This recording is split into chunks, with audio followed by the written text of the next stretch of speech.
Welcome to Lost Relation Chronicles. Jebrielle Winder sat in a quiet booth towards the back of Sackers, a local bar and grill just outside her hometown of Plainview, Arkansas, near Nimrod Lake.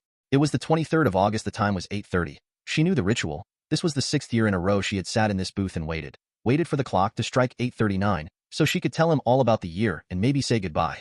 Glancing slowly around the interior of the local watering hole, Jacob Billing, known locally as the Bear, plied his ministrations to the top of the White Oak Bar. He was the owner, bartender, and bouncer of the establishment. She looked past where he was standing, her eyes drawn to the methodical movement of color in the windows behind where he stood. For as long as Jebrielle could remember, the Budweiser sign, blaring its neon red greeting, had competed for attention with the blue and gold Coors sign in the front two windows. She always felt the two signs made the front of the place look like a weird Christmas display year-round. Her eyes returned to Bear, who at a glance seemed to be haphazardly running the rag in his hand over the flat surface, but upon closer inspection, one could pick up his careful, loving, almost tender care in everything he did for his establishment. Jebrielle chuckled a bit. Her father had told her once it was as if the bar was his wife, and he went about to ensure her happiness in all he did. She noticed the young kids in the first booth up by the bar as they got up to leave. Probably a summer romance. She took them both for no more than high school freshmen or sophomores. That left the guy in the booth two up and across from her as the only other person in the place. A stranger that wasn't at all unusual for this time of year. It was a very slow night, for which she was glad, sighing heavily. She sipped on her beer, the first legal one Bear had ever served her. Jebrielle was going into her senior year of high school when her life changed. She was just a youngster starting to grow into her womanhood back then.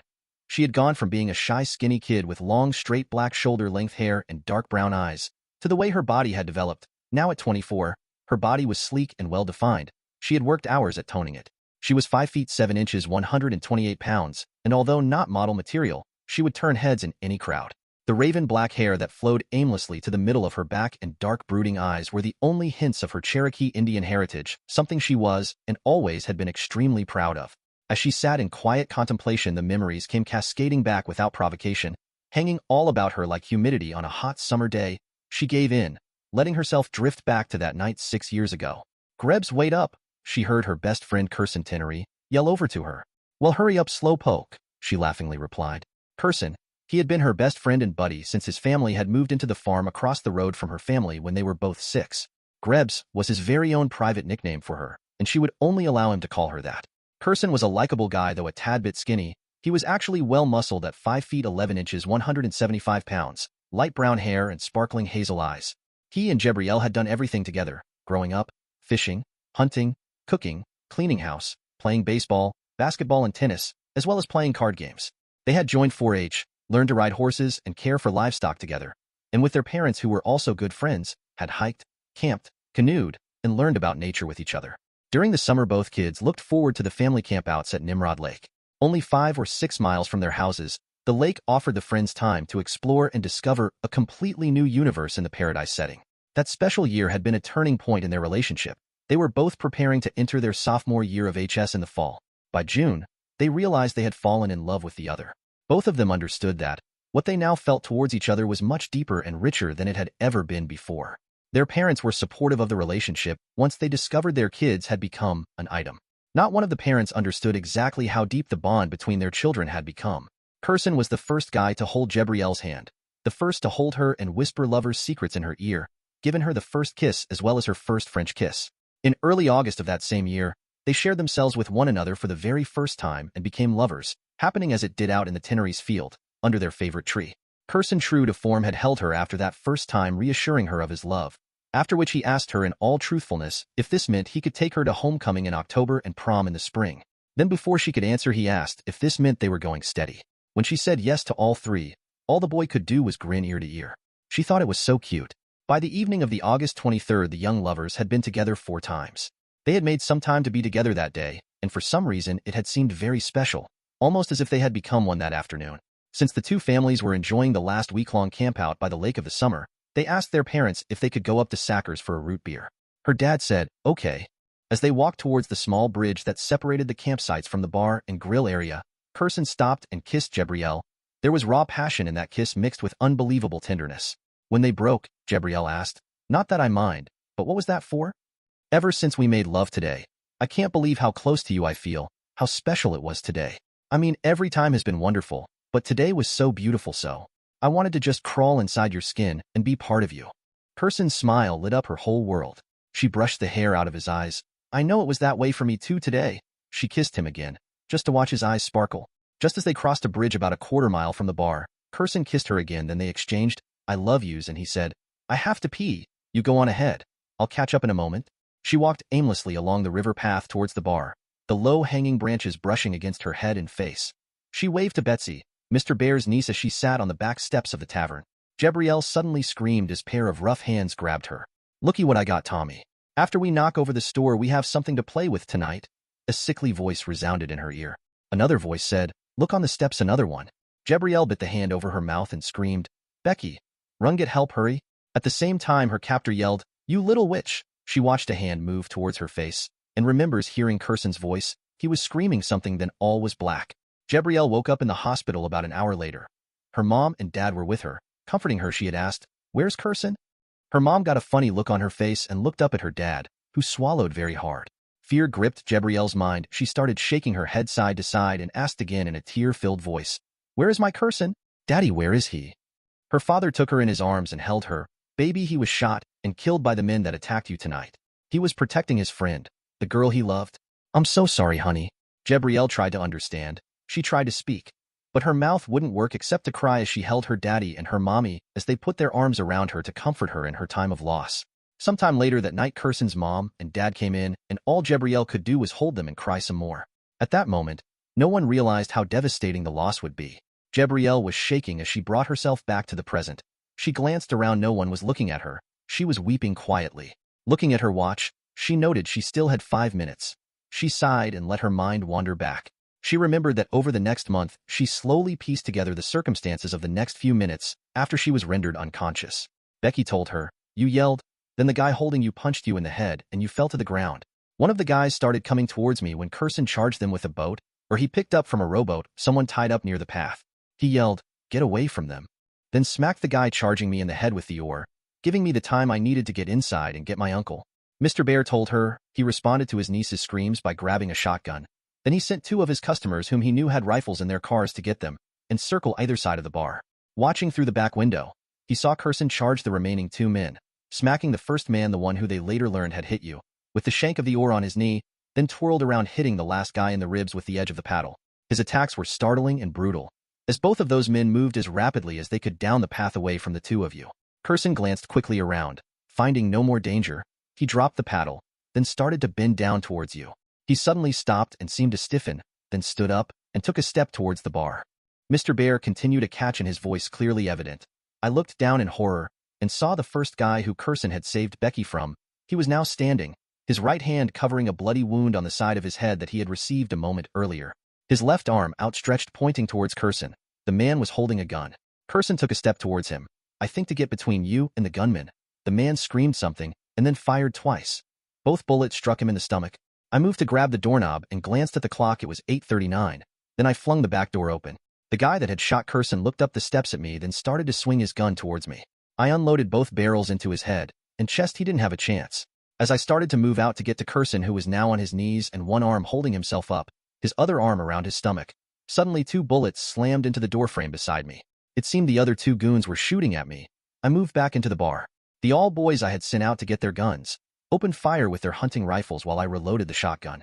There was a long silence as a lone "I give up" echoed into the night, and one of the 2 remaining rowdies came into the light with his hands on his head. We quickly found out that one of the fellows with the rifles had found his mark. 2 of them were now dead. No one moved for a second, and then the night lit up with the sounds of sirens. It seems Becky had called the sheriff. One of my buddies took control of the man who had surrendered. Becky and I got to you 2 a moment later. Kirsten had just said something to you. I've been over pulling him up on his knees, leaned him into my chest so Becky could get some of the towel she had brought onto the wounds to stop the blood flow. He looked up and asked me to tell you goodbye, and that he both loved you and knew you loved him. Your parents had heard the ruckus at your campsite, came running up to us just as the sheriff arrived. He lasted until 8:51, but he got to say I love you and his goodbyes to his parents. They were holding him when he died. Your parents got to you by then. They were cradling you as life left him. He was holding your hand when he died, honey. Bear concluded his story. Gabrielle opened her eyes as she whispered, Kirsten, I wish you would have held on so I could have said goodbye. It was 8:39. She felt a twinge of regret, but for some reason she was more comforted this year than before. Oh well, she thought. Time heals all wounds. She sat and told him all about the year the goings-on in her house and his parents' house, including the wonderful news that his parents had been approved to adopt the twins they had been foster parents to for the last 3 years. Also, wonder of wonders, his mom had allowed her to go into Kirson's old room, box up everything, repaint, and redecorate it since the twins were girls. Running out of things to say, she just sat and thought about her bestest friend and how much she missed him. Then it was over, at least for another year. She could go on with her life. Becky waited until Jebriel sighed and started to lift her head, then slid into the bench across the booth from Jebriel, who looked up with tear-stained cheeks and smiled at her friend. Becky said, "Hi. Hi yourself. You okay now?" "Yeah, for another year." "Jebriel, I've been here with you for 6 years. You've never told me why you can't move on?" "I've asked myself that exact same thing for 6 years, Becky. I was the only one who didn't get to say goodbye, to see him go. I'll not see him again to say it until I cross over, at the end of my life. I know it's stupid, but I want it. No needed to say goodbye. Trust me, Becky, it's getting easier to live life afterwards. But I am healing." Jebriel smiled at her friend. "I'll see you tomorrow for breakfast," Becky remarked. "Gotta get home to my hubby." Getting up to leave, she went out the back door to where her truck was parked and left. Jebriel sighed and allowed her head to fall into her hands, elbows on the table, tears flowing easily as she felt him with her once again. Sitting with her head in her hands, she didn't see the 2 drunken college boys come in to get a couple of 12-packs or that they noticed her.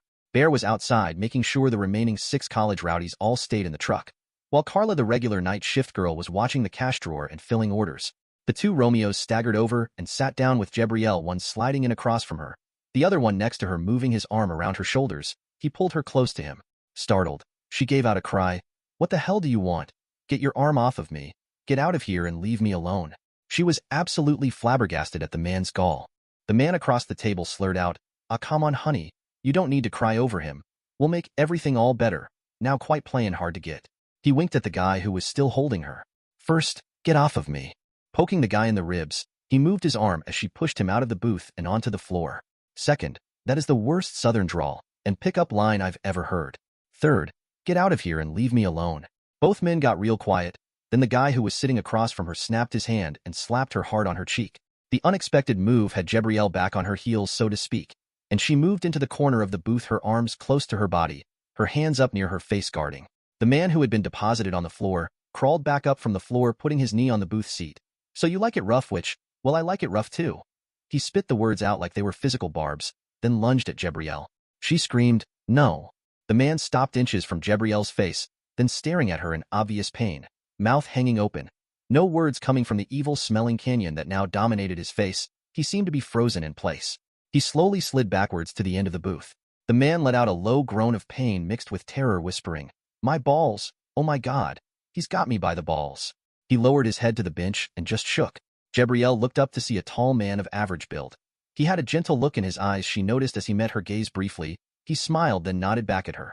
He looked at the rapidly sobering man sitting across from her. The tall man's voice was firm but had a distinct edge to it. "Okay, boys. This lady has made it very clear she doesn't want your attention. Furthermore, she has asked you, not once, but twice, to leave her alone. So, I'll leave the gruesome details to your imagination if you decide to challenge. Now get lost." The stranger released his grasp, then slammed his fist back between his buddy's legs. The man lurched forward and slid down under the table, as a low, almost inaudible groan tumbled from his lips. The guy across the table from Jebriel jumped up to grab the stranger, was met with a hard, well-placed left jab that landed on the bridge of his nose, splattering blood over both of the antagonists, as the drunk student fell limply back onto the bench. The stranger looked at Jebriel. "Sorry about the mess, ma'am. It would probably be best if you got another seat after I escort our 2 guests out to their car." All Jebriel could do was nod her head in agreement. The man gathered the 2 goons, then drug and pushed them to the bar where they picked up the 2 12-packs of beer, then manhandled them to their awaiting truck. The boys took off out of the parking lot only to be immediately pulled over by not 1, but 3 sheriff's cars. It seemed Carla made a phone call to alert them. When the man came back inside, Carla handed him a wet rag to clean himself off. He handed the cloth back when he was finished, nodding to the woman in thanks. He found that he had a friend sitting at his booth. "Jebriel," she introduced herself, as she shook his hand. The man mumbled something that sounded like "Kenny," as he stared at her with big doe eyes. Jebriel smiled. The man's gentleness disarmed her. She found him easy to talk to, and was amazed at how quickly he drew her in, as she ended up telling him all about Kirson. He seemed amazed at the depth of commitment the two had for each other. When he said, "I am truly sorry for the loss all the people involved incurred," she didn't know why, but she felt he really meant it. As the bar closed down, Jebriel asked where his car was parked. He pointed to a late 90s model Mustang. She turned and asked Kinney if he would mind giving her a ride home. Her raw emotions coupled with the beer she had were too much to risk the drive. As they drove along, she pointed out the house where Kirsten had lived.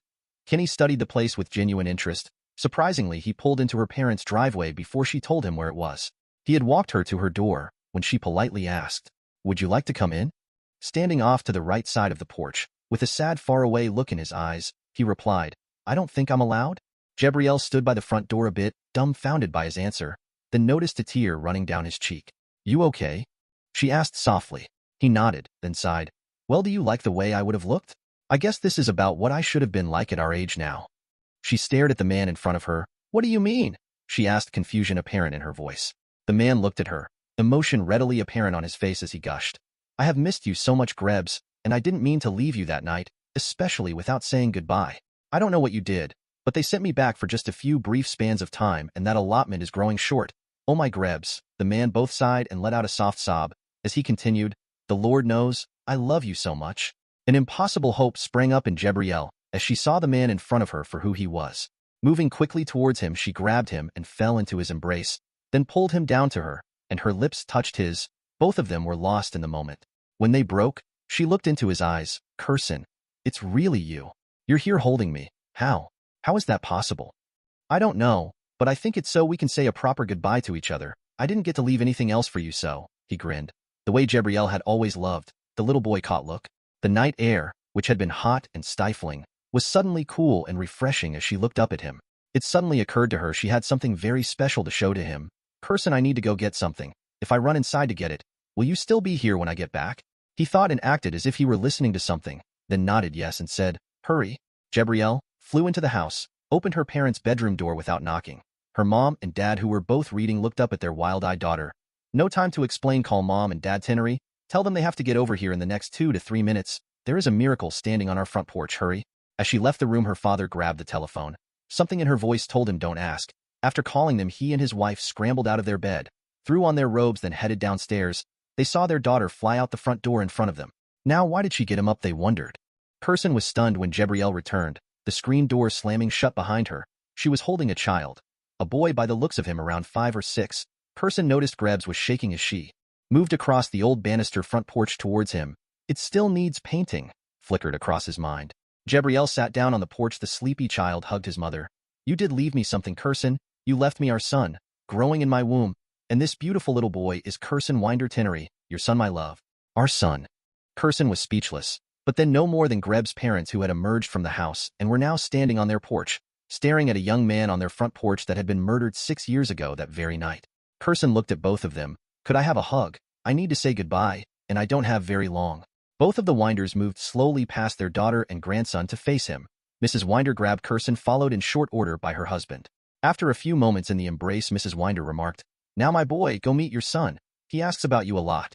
Kirsten nodded and knelt down in front of Jebriel and reached out a trembling hand to touch his son. The child looked up at the man in front of him.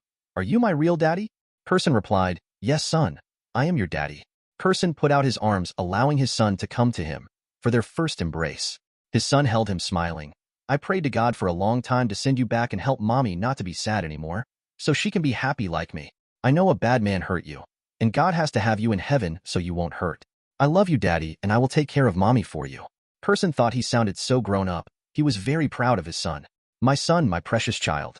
I love you too, and I love your Mommy so very much. Thank you for taking care of her because I can't. But don't worry, I will watch over both of you, even when you can't see me or hear me. Now let me tell you a secret only we can know. Promise." "Promise," the child replied, making an exaggerated X over his little chest. Kirsten smiled and returned the gesture. "I promise you, when it's time for Mommy to go be with God, a long time from now, I will come to her and take her to heaven, okay?" "Okay, Daddy," came his proud answer. "Now I need you to go to Grandma and Grandpa, because I need to give your Mommy and my wife enough loving to last until the end of her life." Kissing each other, father and son separated with, "I love you," and "goodbye," exchanged for the last time this side of eternity. Grabbing his love, while still sitting on the porch, they both held on to each other, allowing the moment to fill them to the brim, feeling 2 more sets of arms enfold him. He looked up into the shocked faces. "Mama, Daddy," he said, as his parents were also allowed to partake of the miracle of a child's faith. For a few brief moments of time, Three families said the things to each other that are necessary for healing. Then at Kirson's insistence, final goodbyes spoken, hugs and kisses exchanged. Jebriel took Kirson's hand and walked with him towards the road, knowing it would be their last walk for a while. Kissing her fiercely, Kirson took his love in his arms. Grebs, I want you to get out and experience life. All it has to give. Find the things you want to do. Go to the places you want to see. Find love, accept it in return. Give of yourself as much as you can. But remember, when it's all over, I'm coming to get you. And for a long time, we will share each other with just God, because I'm waiting for you. They kissed one last time, then looking deeply into each other's eyes, said goodbye. Jebriel hugged him and closed her eyes. After she felt his arms go limp from around her, she stepped back away from him. A few moments later, she slowly opened her eyes, looking around, and he was gone. Sighing, she heard the door on the mailbox creak. Going over, she looked inside to find 6 envelopes, one addressed to each of the 6 people in the 2 families. No one would ever reveal to the others what he had written to them. No one ever asked. Jebriel grabbed the letters. As she turned towards the house, she heard his voice on the wind near her ear. Goodbye. I love you, Grebs. A single tear fell down her cheek. I love you too, my Kirson. Thank you. Goodbye. She heard him sigh, and then the sounds of the night came rushing back into her mind. She stood and cried for a few minutes. Only there was no sadness, only joy. It filled her so completely, she had to let it out, and tears seemed so appropriate. Looking eastward, she saw the first light of the dawn of a brand new day break the horizon. Her heart was light, as were her footsteps. She turned and walked towards the house, ready to face a future that was suddenly bright with promise. Epilogue. 2 weeks after her 83rd birthday, Jebriel lay in her hospital bed, her body failing, waiting patiently for her best friend to come and escort her to her new home. Her oldest child, Kirson, now 65, was in the room, talking and reading stories to his mom as she rested. He looked up as the door to the room opened to find his father standing there, looking much as he remembered him from all those years before. Kirson stood. His dad said, "Hi. Sorry you can't hug me. I don't have a physical body for this trip." "I understand, Dad. Thanks for watching out for your mom for me. I love you for it all the more." "You're welcome, Dad. I want to know something. Will you?" The embarrassment shone on his face. "Son, we will both come back for you and your lovely bride. But right now your mom and I have a date, so tell her goodbye." Mother and son said their piece to each other. Returning to his seat near the window, he watched as his father moved over by the bed. Kirson looked at Jebriel. He had a huge smile on his face. "You ready?" "Yes, love. I've waited patiently for you, for such a long time." Taking his best friend by her hand, Kirson gently pulled Jebriel up from the bed towards himself. Their son watched in awe as a spirit of his mother stood from within her body. She looked to be 20 years old. The 2 lovers embraced, said goodbye to their child. Then they slipped out the door as the cardiac monitors blared their trumpet call, another person freed to eternity. Kirson sat in the chair in the corner of the room as the hospital staff made a valiant effort to save the old woman. The doctor finally said, "It's too late." Kirson distinctly heard, "Grebs, wait up," followed by, "Well, hurry up, slowpoke," and the laughter of little children as they run through the meadows on hot summer days fading away in the distance. Kirson smiled, gathered his things to go sign the appropriate paperwork, make the phone calls to his 3 half-siblings, then get home and try to explain this to his wife. Dear listeners, please share your thoughts in the comments section below, and don't forget to like, share, and subscribe. Welcome back, and thank you for tuning into Cheating Tales Lab. We appreciate every single one of you. We'd love to know, what part of the world are you watching from right now? Let us know in the comments. Now, let's dive into today's story. Daniel Conway stood at the floor-to-ceiling windows of the Grand Meridian Hotel's ballroom, watching the city lights flicker below while nursing his second scotch. The annual Trans-Global Logistics Gala bustled behind him, a sea of designer dresses and tailored suits that probably cost more than what his employees made in a month.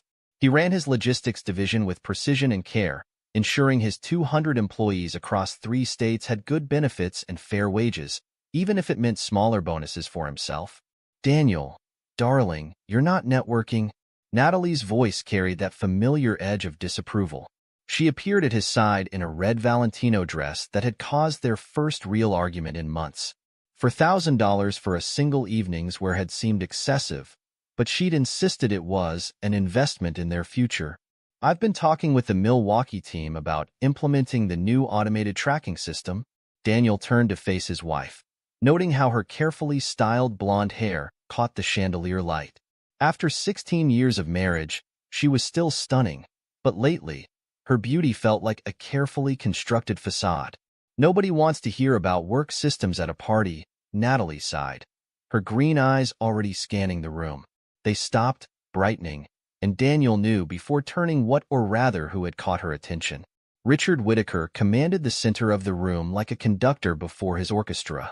The new CEO's Harvard MBA and family connections had fast-tracked him to the top position 6 months ago, and he hadn't stopped reminding everyone since. Richard was just telling us about his new yacht, Natalie gushed, already moving toward the crowd. 45 feet, custom-built in Monaco. Come join us, darling. You might learn something. Daniel watched his wife slide effortlessly into the circle around Richard, who immediately made space for her at his side. At 45, Whittaker embodied what magazines called silver fox charm, salt and pepper hair, tennis club tan, and the kind of confidence that came from never having faced real consequences. Your wife's quite something, Conway. Marcus Wheeler appeared beside him, clapping his shoulder with forced joviality. Daniel's friend since college had changed since taking over the East Coast operations, becoming more politician than logistics expert. She's really embraced the executive social circle. She has, Daniel replied neutrally, watching Richard lean close to whisper something in Natalie's ear that made her laugh too loudly. How's Sarah? Busy with the kids' college applications. Marcus shifted uncomfortably. Listen, Dan, maybe you should join them. Richard's been asking about your division's performance. Daniel took another sip of scotch. My quarterly reports speak for themselves. We're up 12% in efficiency and 8% in profit margins. Numbers aren't everything in this business anymore, Marcus said carefully. Richard has a vision for modernizing. Through outsourcing and cutting corners, Daniel cut in. I've read his proposals. They'll gut our quality control and overwork our people. The conversation around Richard suddenly erupted in laughter. Daniel caught fragments about someone's new summer house in the Hamptons, then Natalie's voice rising above the others. Oh, Richard, you simply must show us pictures of the yacht's master suite. Later that night, after a silent drive home in separate cars, Natalie had insisted on staying just a bit longer to discuss some charity event with Richard's circle. Daniel sat in his home office reviewing quarterly projections. The shared family iPad chirped with a message notification. He usually ignored Natalie's devices, but something intuition or fate made him glance at the screen. The message preview showed Richard's name and the words, "Missing you already, beautiful. Can't wait for." Daniel's hand was steady as he picked up the iPad. Natalie had forgotten to log out of her messages again, a careless mistake that seemed less like forgetfulness now. He scrolled through months of conversations, each message driving another nail into 16 years of marriage. The beach house is free this weekend. Marcus won't be using it. That dress today. You're torturing me in meetings. Daniel's so boring at these events. You deserve someone who can match your sophistication. The front door opened and closed. High heels clicked on hardwood. Daniel didn't turn when Natalie appeared in the office doorway. You're still up? Her voice held artificial lightness. It's past midnight. How long? Daniel kept his voice level, turning the iPad screen toward her. Natalie stiffened for just a moment, then her shoulders relaxed. A small, cruel smile played at the corners of her mouth. Does it matter? Months. Since Richard took over. With Marcus's help. Using his beach house. Daniel stood slowly. Were you ever going to tell me? Eventually. Natalie stepped into the office, her expensive perfume filling the space. Once everything was arranged. Richard's lawyer is excellent, and with his connections, she shrugged elegantly. You must have known this was coming. You're just a small-time manager, Daniel. Regional operations? Please. Richard is everything you're not: ambitious, sophisticated, connected. He knows what real success looks like. Real success, Daniel repeated softly. Like buying your way to the top with daddy's money and an overpriced MBA? Don't be bitter, darling. It's unattractive. Natalie examined her manicure. I've already spoken with the girls. They understand completely. The casual mention of their daughters hit harder than anything else. You involved our children in this? They're 16, not babies. Emily and Lucy know what's best for them. Natalie's smile widened. Richard's already looking into summer programs in Switzerland for them. The kind of opportunities you could never provide. Daniel sat back down at his desk, his voice deadly calm. Get out of my office, Natalie. We'll discuss this with lawyers present. Gladly. Natalie turned to leave, then paused. Oh, and Daniel? Richard's lawyer will be in touch about the house. We'll need you to move out by the end of the month. The girls shouldn't have to deal with awkwardness.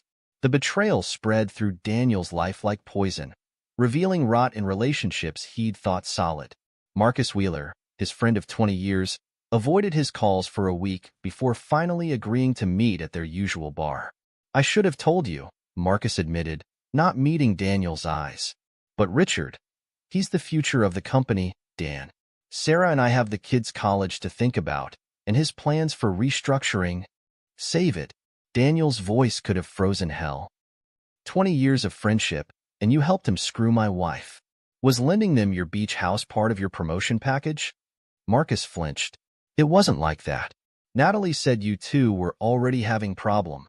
We weren't. Daniel stood, dropping cash on the bar. But we sure as hell have them now. Goodbye, Marcus. Good luck with the restructuring. His sister Catherine was next. They met at her favorite CF, where she'd insisted on buying him coffee to talk things through.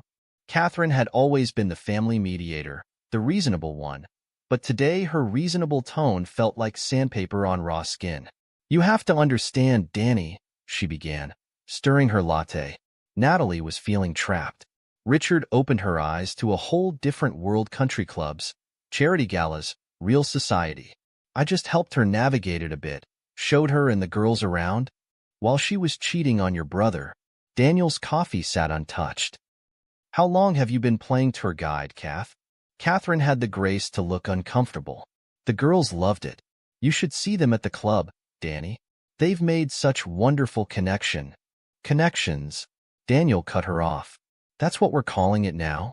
Tell me, does your husband know you helped destroy your brother's marriage for country club access? That's not fair. Catherine protested. I was thinking of the girls' futures.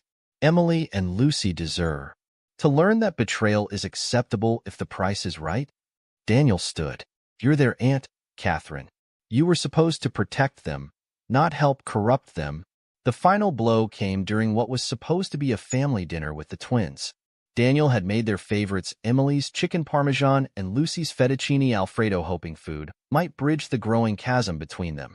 Instead, Lucy spent the first 20 minutes texting under the table, occasionally showing Emily something that made them both giggle. When Daniel asked about school, Lucy finally looked up, her expression a perfect mirror of Natalie's earlier cruelty. Actually, Dad, we need to talk about that. Lucy set her phone down with deliberate care. Uncle Richard the first mean. Richard says we should probably switch to Lancaster Prep. All his friends' kids go there, and it's much more prestigious than Westfield. Uncle Richard, Daniel repeated quietly. Since when do you call him that? Since he started acting more like a father than you ever did, Lucy shot back. He actually cares about our futures. He's taking us to Paris for spring break. Did you know that? While you're stuck here obsessing over your boring logistics job. Lucy. Emily spoke for the first time, her voice uncertain. She'd always been the more sensitive twin, more attuned to others' feelings. No, Em. He needs to hear this. Lucy leaned forward, her 16-year-old face hard with practiced disdain. We want to live with Mom and Richard. We shouldn't waste time with losers like you. Richard said. Richard says a lot of things. Daniel's voice could have cut diamond. Tell me, Lucy, did your mother and Uncle Richard explain exactly how their relationship started? About the months of lying, using Marcus's beach house for their meetings? Mom said you'd try to turn us against them. Lucy stood up, her chair scraping back. Come on, Emily. Richard's driver is waiting outside anyway. We're done here. Emily hesitated, looking between her sister and father. For a moment, something like regret flickered across her face. Then Lucy grabbed her arm, and the moment passed. Sorry, Dad, she muttered, following her sister out. Daniel sat alone at the dinner table, looking at the untouched food. Somewhere in the house, a clock ticked away seconds that felt like funeral bells. The law offices of Chung and Associates occupied the entire 42nd floor of a downtown high-rise. Floor-to-ceiling windows offered panoramic views of the city, But Daniel wasn't here for the scenery. He sat across from Teresa Chung, Natalie's shark of a lawyer, while his own attorney shifted uncomfortably beside him. "Let's be realistic, Mr. Conway." Cheng's smile never reached her eyes. "Your wife has endured years of emotional neglect while you focused on your career. Meanwhile, she dedicated herself to raising your daughters and maintaining your social standing. The courts will take that into consideration." "Emotional neglect?" Daniel's lawyer, James Foster, sputtered. "Mrs. Conway engaged in a months-long affair." "Allegedly," Chung cut in smoothly. "And even if true, one could argue it was driven by Mr. Conway's persistent absence and inability to meet his wife's emotional needs. The children's testimony will support this." "You're putting my daughters on the stand?" Daniel's voice was dangerously quiet. "Emily and Lucy are old enough to speak to the court about their experiences." Chung shuffled some papers.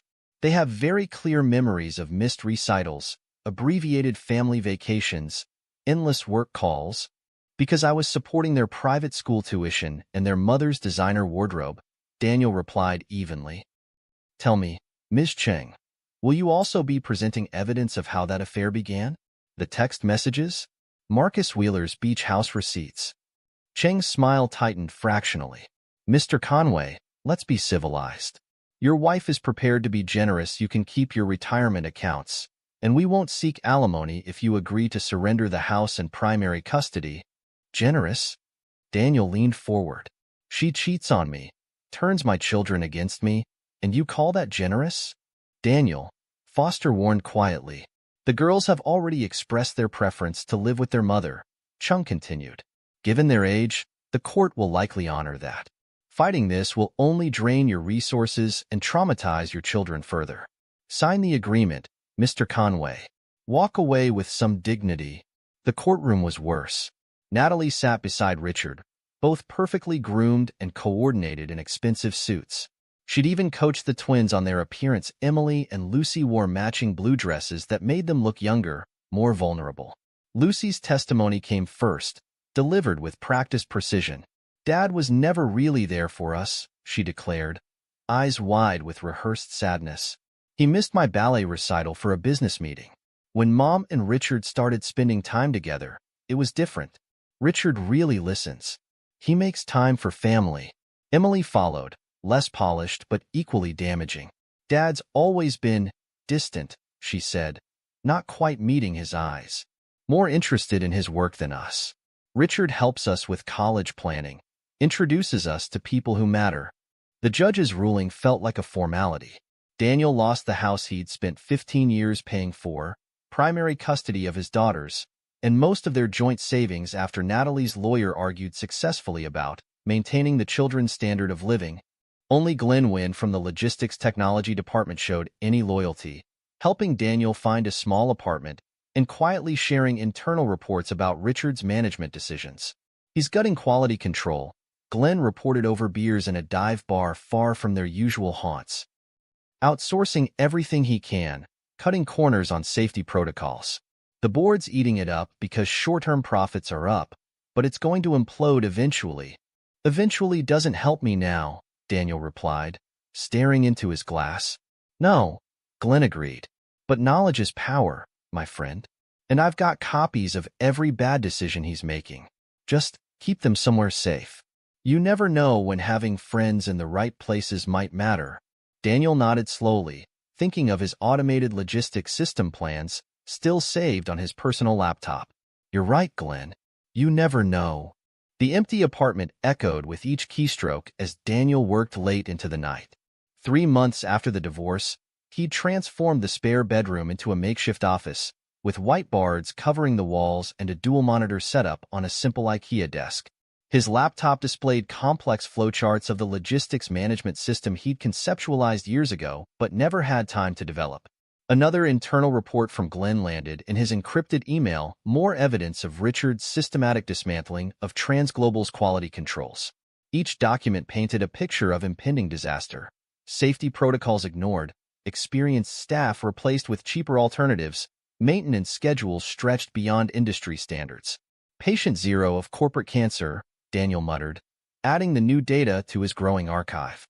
A notification popped up, another Instagram post from Lucy, tagged at Richard's Hamptons estate. The photo showed his daughters in designer swimwear on a yacht, champagne glasses raised. The caption read, "Living our best life with Dad 2.0. Hashtag blessed, hashtag luxury life." Daniel's jaw tightened. 16-year-olds drinking champagne on a yacht with their mother's affair partner, it perfectly encapsulated everything wrong with Richard's world. He closed the tab without commenting. They'd learn about consequences soon enough. His phone buzzed with a text from Catherine.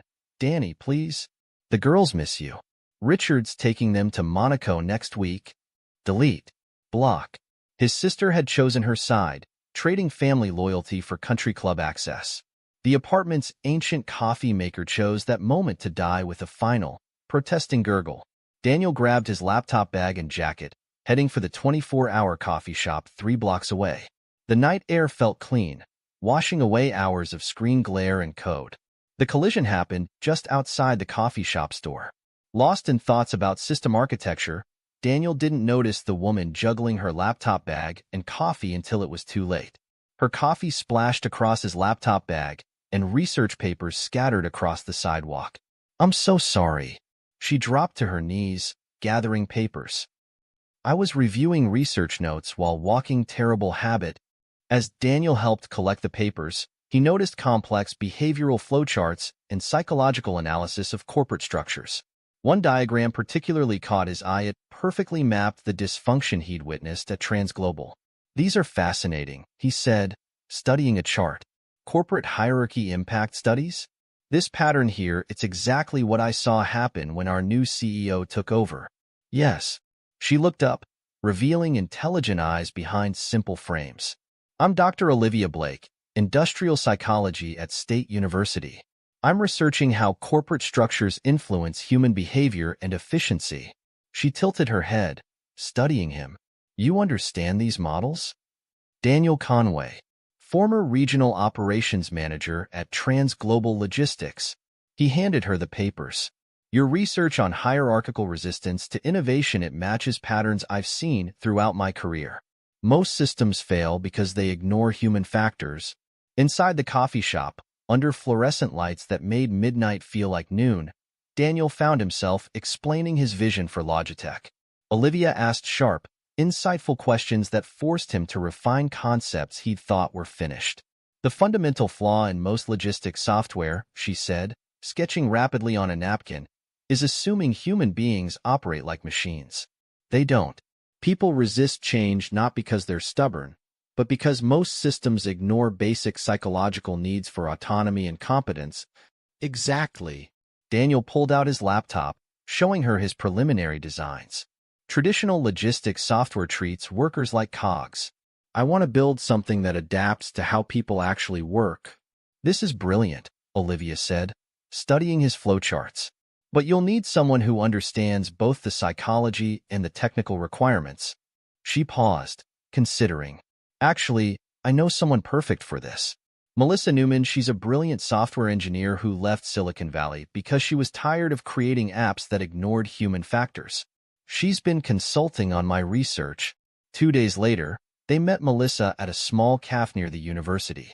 At 40, she carried herself with the confident focus of someone who knew exactly how good she was at her job. She reviewed Daniel's code with brutal efficiency. "Silicon Valley's dead," she declared, making rapid notes. "They're all chasing the next social media unicorn while ignoring real business needs.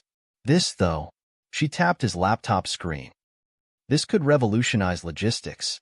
But you'll need help with the architecture." "I can pay," Daniel began. Not interested in salary, Melissa cut him off. "I want equity. 20%, plus control over technical architecture. Dr. Blake consults on user psychology, you handle the business side, and I'll build you a system that makes TransGlobal look like they're using stone tablets and chisels." "Deal," Daniel said. "When can you start?" Melissa was already typing. "Your basic architecture is solid, but the data flow needs optimization. Give me a week. I'll have a prototype that'll make your ex-wife's new CEO boyfriend look like the overpaid hack he is." About that, Olivia interjected carefully. "I've been reviewing TransGlobal's public filings. Their efficiency metrics are dropping significantly. If we move quickly, we could capture their market share while they're vulnerable, Daniel finished. He opened his laptop, showing them Glenn's latest reports. Their new CEO's cutting corners everywhere. Safety protocols, maintenance schedules, quality controls all sacrificed for short-term profits. Classic narcissistic leadership pattern, Olivia observed. Immediate gratification over long-term stability. Your system's emphasis on adaptive efficiency could appeal to their frustrated clients. Melissa was already coding. Give me 2 months. We'll build something that makes their system look prehistoric. Over the next 2 years, Daniel's apartment transformed into Logitech's unofficial headquarters. The spare bedroom became a proper office, with Melissa's workstation beside his. Olivia's research papers and psychology models covered one wall, while code diagrams filled another. Their routine fell into a comfortable pattern. Mornings began with coffee and market analysis. Afternoons were for coding and testing. Evenings stretched into night as they refined their system, fueled by takeout and determination. The traditional logistics model is hierarchical, Olivia explained one evening, sketching on their newly installed whiteboard. But human beings naturally form networks. Your system needs to reflect that. Melissa typed furiously at her station. We can build adaptive pathways. The software learns each user's patterns and adjusts accordingly.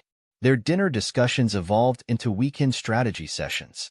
Olivia brought an understanding of human behavior that transformed their technical solutions into user-friendly tools. Unlike Natalie's superficial interests, Olivia challenged Daniel intellectually, her insights forcing him to reconsider basic assumptions about business and technology. Glenn continued feeding them information about TransGlobal's declining service quality. His latest report detailed a major security breach in their outsourced IT system, exactly the kind of vulnerability Logitech was designed to prevent. Their first break came through Glenn's connection to Regional Retail Solutions, a mid-sized chain frustrated with TransGlobal's performance. Sarah Chun, RRS's operations director, agreed to meet them after another failed delivery nearly cost them a major contract. Their delivery times are worse than ever, Sarah complained during their presentation. Richard Whitaker keeps talking about modernization, but nothing improves. Last week, they lost an entire shipment of perishable goods because their tracking system failed. Daniel laid out Logitech's prototype. It will reduce your logistics costs by 40% in 3 months, or the trial period is free. Our system adapts to your existing workflows instead of forcing your people to change how they work. 40%? Sarah looked skeptical. TransGlobal promised 20 and delivered nothing. TransGlobal is running on outdated systems and corner cutting, Daniel replied. We built Logitech from scratch, specifically for companies like yours. Give us 3 months. If we fail, you lose nothing. 2 months later, RRS's logistics costs had dropped by 35%. By month 3, they'd exceeded their promised 40% reduction. More importantly, their employee satisfaction scores had improved dramatically. This is revolutionary, Sarah told him, signing the full contract. How did you achieve this? Daniel thought of endless nights of coding, of Melissa's technical brilliance and Olivia's psychological insights. By understanding that technology should serve people, not the other way around, the success brought other clients. Each implementation proved smoother than the last as they refined their system. Daniel hired carefully, building a team that shared their vision of excellence without compromise. Olivia's role evolved beyond consulting. She joined their coffee runs and late-night strategy sessions, her presence bringing warmth to discussions that might otherwise have drowned in technical details. Unlike Natalie's demands for attention, Olivia offered quiet support and brilliant insights in equal measure. One evening, after a particularly successful client meeting, Melissa cornered Daniel in the office kitchen. You know she's not going to wait forever, right? Who? Daniel focused on making coffee. Don't play dumb. Olivia, I see how you look at her when you think no one's watching. Melissa leaned against the counter. Look, I get it. Your ex-wife did a number on you. But Olivia's different. She sees you for who you are, not what you can give her. We're colleagues, Daniel replied automatically. Right. Melissa rolled her eyes. Because all colleagues spend every weekend together reviewing data. Just don't wait too long. Good things shouldn't be taken for granted. 5 years after the divorce, Logitech Solutions had become the industry's rising star. Their client list included major retailers and manufacturing firms, many poached directly from TransGlobal's declining empire. Daniel sat in their new downtown office, reviewing the latest acquisition report. Marcus Wheeler's largest client had just signed with Logitech, citing TransGlobal's deteriorating service quality. The irony wasn't lost on him. The same beach house that had hosted his wife's affair was now probably hosting Marcus's panic attacks about losing clients. His phone buzzed with a message from Catherine. "Danny, please call me. I didn't understand what Natalie was really like. The girls miss you. Families should stick together." Daniel drafted a short reply. "Understanding seems to come easier with success. Please don't contact me again." A knock at his door interrupted his thoughts. Olivia entered, carrying fresh coffee and a stack of research papers. "Our latest user interface study results are in. The adaptive learning algorithms are showing a 98% satisfaction rate. Better than expected." Daniel accepted the coffee, their fingers brushing briefly. "Your research on corporate psychology transformed our system." The system was already brilliant, Olivia said, settling into what had become her usual chair. "I just helped make it more human." She paused, studying him. "I saw Catherine's message on your phone." "Old habits dying hard," Daniel said. "Success makes people reconsider their choices. Does it make you reconsider yours?" Daniel met her gaze. "Every choice I've made since the divorce has led me here. I wouldn't change any of them." They worked late again, reviewing implementation strategies for their newest clients. The office gradually emptied, leaving them alone with the city lights spread out below. "Move in with me," Daniel said quietly, watching Olivia analyze data flows. "You practically live at my apartment anyway, between late nights and weekend sessions." "Make it official." Olivia looked up, her expression serious. "Are you sure? We've never really talked about." "I'm sure." Daniel met her gaze steadily. "You've never tried to change me or demanded I become something I'm not. You challenge me to be better while accepting who I am. That's worth more than all the yachts and country club memberships in the world." A slow smile spread across Olivia's face. "In that case, yes. But we're getting a bigger apartment. Your current one is 90% white bards." 93%, Daniel corrected, drawing her close. Melissa measured. The next day, reviewing client contracts in their sunlit office, Daniel felt a peace he hadn't known in years. On his desk, next to implementation schedules and market analyses, sat a small photo of him with Olivia and Melissa at a tech conference. Real smiles, real achievements, real relationships built on mutual respect rather than social climbing. Glenn's latest report arrived that afternoon. TransGlobal's stock had dropped another 12%. Richard's cost-cutting measures were backfiring spectacularly, and major shareholders were asking uncomfortable questions. Several board members had reached out quietly about Logitech services. Daniel filed the report carefully away. The foundation was built, the pieces in place. Success wasn't about revenge anymore, it was about building something better than what he'd lost.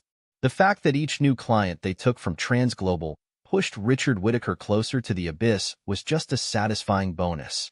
8 years after the divorce that stripped him of everything, Daniel Conway stood in Logitech's executive suite, watching TransGlobal's stock price crater on the digital display. Another 12% drop in a single day, bringing the total collapse to 48% in 6 months. Richard Whitaker's modernization strategy had finally imploded. Glenn's weekly security report lay open on his desk, detailing TransGlobal's systematic collapse. Maintenance schedules stretched beyond safety limits, experienced staff replaced with undertrained temps, quality controls bypassed for quick profits. The empire Richard had gutted for short-term gains was crumbling under its own rot. "Mr. Conway?" His assistant's voice came through the intercom. "Marcus Wheeler's called 3 times this morning. He says it's urgent regarding the Johnson Manufacturing account." "I'm sure it is," Daniel replied smoothly. Johnson Manufacturing represented 30% of TransGlobal's East Coast revenue, the division Marcus had protected so zealously during the divorce. Melissa burst into his office, tablet in hand, her usual energy amplified by triumph. "Johnson Manufacturing just signed with us. Full contract, no negotiations. They're dumping Trans Global completely. Marcus must be thrilled, Daniel remarked dryly. Any other good news? Better than good. Melissa pulled up a series of graphs. 5 more major clients are reviewing their contracts with Trans Global. Richard's cost-cutting finally hit their breaking point. 3 shipments lost last week, 2 major safety violations, and their new automated system, if you can call it, that has a 90% error rate. Olivia entered with a thick research report. After 6 years together, they'd perfected their professional personal balance. At work, she was Dr. Blake, Logitech's chief research officer. At home, she was simply Olivia, the woman who'd helped him build something better than revenge. My team finished analyzing Trans Global's employee turnover data, she announced. 80% of their experienced staff left in the past 3 years. Richard replaced them with temp workers at a third of the salary. And how's that working out for them? Their efficiency ratings are lower than when they used paper ledgers, Olivia replied, setting the report on his desk. But that's not even the best part. Check their social media presence. Daniel opened his laptop, pulling up the familiar feeds. Natalie's Instagram, once a parade of luxury vacations and designer shopping sprees, had transformed dramatically. Gone were the yacht parties and private jet selfies. Her recent posts featured vague, inspirational quotes overlaid on sunset backgrounds.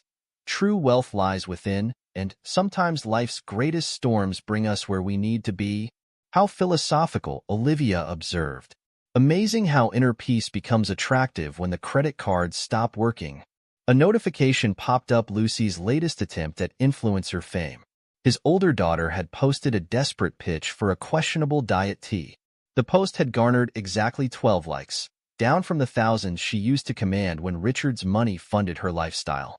Emily's LinkedIn profile showed similar desperation. His younger daughter had at least finished college, but her dreams of walking into a C-suite position through Richard's connections had evaporated. Her work history showed a string of increasingly modest positions, each shorter than the last. Their trust fund was mostly Trans Global stock, Melissa noted, scanning financial reports. Currently worth less than recycling material. Richard's been quietly selling his personal shares for months. The rats always know when to flee the ship. Daniel's phone buzzed another message from Catherine. His sister's attempts at reconciliation had increased with each drop in Trans Global's stock price. Danny, please, her voicemail pleaded. The girls need you. Everything Richard promised, it was all lies. Their trust fund, their futures, you're their father. Daniel deleted the message without reply. On his desk, another report demanded attention. Logan Financial Group, one of Trans Global's largest shareholders, was interested in discussing Logitech services. Set up the meeting, he instructed Melissa, and have legal prepare acquisition documents. When Trans Global declares bankruptcy, I want first position on their assets. Already done. Melissa's efficiency was legendary. Glenn sent over their complete internal audit. It's worse than we imagined. Richard's been falsifying reports to shareholders for years. Send everything to the SE, Daniel decided. Anonymously, through our usual channels. Let's ensure this implosion is thorough. Rain lashed against Logitech's windows on a gray Tuesday morning. Daniel reviewed quarterly projections while Olivia analyzed user interface data from their latest software update. Their comfortable routine was interrupted by his assistant's urgent call. Mr. Conway? Natalie Warren is here. With your daughters. Daniel met Olivia's eyes. They discussed this possibility, knowing Richard's downfall would eventually lead to this moment. Send them up. His voice betrayed nothing. They arrived looking like faded photographs of their former selves. Natalie's designer outfit, probably from the height of her affair days, showed subtle signs of wear. The twins, now 24, had lost their social media glossiness. Lucy's expensive makeup couldn't hide her stress, while Emily's business casual attire seemed chosen to project a competence she hadn't earned. Daniel. Natalie's attempt at her old sophistication fell flat. You're looking successful. 8 years does that. He remained seated behind his desk, Olivia a quiet presence beside him. Why are you here? Daddy. Lucy stepped forward, tears already forming. Her practice performance hadn't improved with age. We've changed. We miss you. Richard. Emily spoke more hesitantly, genuine discomfort in her voice. He lied about everything. The trust fund, his promises about our futures. He left us with nothing but debts, Natalie cut in. The house is being foreclosed. His creditors are calling constantly. We need help. Daniel's voice could have frozen hell. Like the help you gave during the divorce? Or the help you offered when you testified about my emotional unavailability? We were stupid kids, Emily said softly. We thought money meant everything. And now that the money's gone, you've discovered family values? Olivia's quiet observation made them flinch. Lucy tried another angle. Uncle Richard the first mean. Richard, he manipulated us. Made us think. No. Daniel's single word cut through her performance. Richard didn't make you do anything. You chose luxury over loyalty. You decided your father's love was worth less than a yacht and a spring break in Paris. We've changed, Lucy insisted, tears flowing freely now. Please, Daddy. We need you. Need me? Daniel stood slowly. 8 years ago, you taught me an invaluable lesson about character and worth. Today, I'm teaching one about consequences and respect. He pressed the intercom. Security, please escort these visitors out. Daniel, please. Natalie's desperation cracked her polished facade. Where are we supposed to go? That's not my concern. He turned to the window, dismissed them entirely. I suggest starting with minimum wage jobs. I hear character building begins at the bottom. After security led them out, Daniel remained at the window, watching the rain. Olivia's hand found his, understanding in her silence. You know what's ironic? He finally said. I used to worry about providing them the best of everything. Private school, extracurricular activities, summer camps. Now they'll learn what I knew at their age. Success comes from work, not handouts. They'll be better for it, Olivia agreed. Though I doubt they see that yet. Daniel turned from the window, taking in his office. His CEO plaque sat beside Olivia's framed research papers and their shared patents. Real achievements built on mutual respect and genuine partnership. I have a meeting with the board at 2, he said, checking his schedule. We should discuss the Logitech Foundation. Olivia smiled, understanding his direction. Scholarships for students from single-parent homes? Focusing on technology degrees. Daniel pulled up a draft proposal. Let's create opportunities for people who understand the value of work. The next month passed in a blur of triumph and justice. TransGlobal declared bankruptcy, their stock worthless. Logitech acquired their assets at a fraction of their value. Glenwyn, Daniel's one loyal friend from the old days, became regional director. Reports filtered in about the aftermath. Emily found work as a retail associate, learning humility between folding sweaters. Lucy's influencer dreams collapsed entirely, forcing her to start over as a waitress.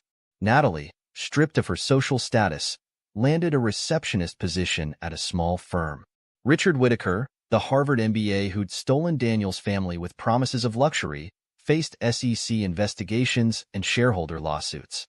His golden parachute had dissolved with TransGlobal's stock. Through it all, Daniel and Olivia planned their wedding, a small affair focused on genuine connections rather than social display. No yachts, no country clubs, just real relationships and earned success. Sometimes, Olivia said one evening, reviewing scholarship applications, the best revenge is simply building something better than what you lost. Daniel looked at their shared life, the partnership built on mutual respect, the company revolutionizing an industry, the foundation creating opportunities for others. It was never about revenge, he realized. It was about proving them wrong about what matters. The epilogue wrote itself in decisions and consequences. While his former family learned hard lessons about self-reliance, Daniel and Olivia expanded their scholarship program. Each success story from a scholarship recipient felt like vindication of their values. The final poetic justice came in small moments. Natalie learning to make her own coffee instead of ordering assistants around. Lucy discovering that Instagram followers couldn't pay bills. Emily understanding that real success required more than connections. Daniel and Olivia celebrated not with luxury purchases, but by increasing their foundation's endowment. They turned past pain into future opportunities, proving that true success came from character, not currency. In the end, The greatest victory wasn't in watching his betrayers fall, but in building something meaningful from the ashes of their betrayal. The Logitech Foundation would outlast any revenge, creating ripples of opportunity long after the pain that spawned it had faded into history. Epilogue. A decade later. 10 years after that rainy day in his office, Daniel Conway stood at Logitech's newly expanded headquarters, now occupying the entire building where TransGlobal's offices once dominated the skyline. The company had grown beyond even his ambitious visions, revolutionizing not just logistics but entire supply chain management systems globally. Inside his office, photographs told the story of the past decade. His wedding to Olivia, an intimate ceremony in a botanical garden, with only genuine friends present. Melissa served as their witness, making sarcastic comments about finally making their nerd partnership official. The reception featured academic discussions about psychology and technology rather than social climbing. The Logitech Foundation's first graduation ceremony held particular pride of placed 20 students from single-parent homes receiving their technology degrees, their faces bright with earned achievement. That program had grown to support over 200 students annually, creating a new generation of innovators who understood the value of hard work. Glenn Wynn, now Logitech's Global Operations Director, had transformed their acquired TransGlobal assets into models of efficiency. He took particular satisfaction in implementing the very systems Richard had once dismissed as unnecessary complications. News about his former family arrived sporadically, each update confirming the wisdom of his decisions. Natalie's fall had been particularly steep. After her receptionist position, she had cycled through increasingly modest jobs, her lack of practical skills and entitled attitude making it difficult to maintain employment. Her last known position was as a part-time filing clerk in a small law firm, the same one that had handled her divorce from Richard. The irony wasn't lost on anyone. Richard Whittaker's descent proved even more dramatic. The SEC investigation into TransGlobal's collapse revealed years of fraudulent reporting and misappropriated funds. His Harvard MBA couldn't save him from federal charges. He served 3 years in a minimum security prison, emerging without his fortune, connections, or the arrogance that had once defined him. Now he taught basic business classes at a community college, his cautionary tale serving as his only remaining asset. The twins had taken different paths through their hardships. Emily, after 2 years in retail, had finally embraced genuine hard work. She returned to school, paying her own way through a teaching degree, and now worked with underprivileged children. The experience of losing everything had transformed her into someone who understood the value of character over currency. Lucy's journey proved longer and harder. Her attempts to maintain her influencer lifestyle led to increasingly desperate choices, including a brief, disastrous marriage to an aging real estate developer who proved to be as bankrupt as her former stepfather. Rock bottom came in the form of a viral video showing her berating a barista over an incorrectly made latte. Her Karen moment, as social media dubbed it, finally shattered her carefully curated online persona. Catherine's attempts at reconciliation continued sporadically, usually coinciding with her need for business connections or social advancement. Each message went unanswered, each holiday card returned unopened. The sister who had chosen social climbing over family loyalty remained firmly in the past. Marcus Wheeler's career never recovered from TransGlobal's collapse. His attempts to join Logitech through back channels met with polite but firm rejections. The beach house where Natalie's affair had begun was sold to cover his debts. He now worked as a mid-level manager at a regional shipping company, his dreams of executive status as dead as his friendship with Daniel. Melissa had remained a cornerstone of Logitech's success, her brilliant coding and brutal honesty helping drive the company's innovation. She turned down numerous offers from Silicon Valley, stating that building something real beats creating another app for sharing cat photos. Her partnership with Olivia in developing user-friendly interfaces had created a new standard in enterprise software design. Olivia's research on corporate psychology had earned her international recognition. The Blake model of adaptive organizational systems was now taught in business schools, including, deliciously, at Harvard Business School, where Richard once boasted of his MBA. She split her time between Logitech and guest lecturing, helping shape a new generation of business leaders who understood that true success came from building people up rather than climbing over them. Daniel and Olivia's relationship deepened with each passing year. their partnership proving that professional success and personal happiness could coexist when built on mutual respect and shared values. They traveled extensively, not to show off on social media like Natalie once did, but to meet with foundation scholars and explore new ideas for expanding their impact. The Logitech Foundation had become their legacy, transforming lives beyond mere business success.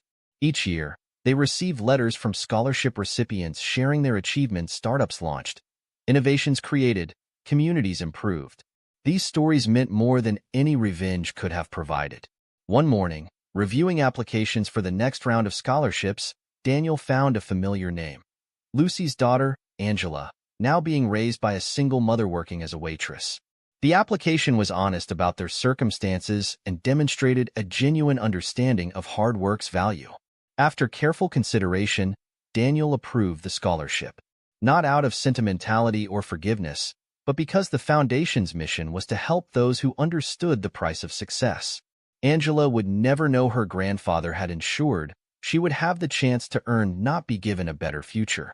The final irony came when Harvard Business School invited Daniel to give a guest lecture on ethical business leadership. Standing at the podium where Richard had once learned his shallow lessons about success, Daniel shared the real secret of achieving greatness: character, commitment, and the courage to build something meaningful from life's hardest moments. In the end, the greatest victory wasn't the fall of those who had betrayed him, but the rise of something better from the ashes of that betrayal.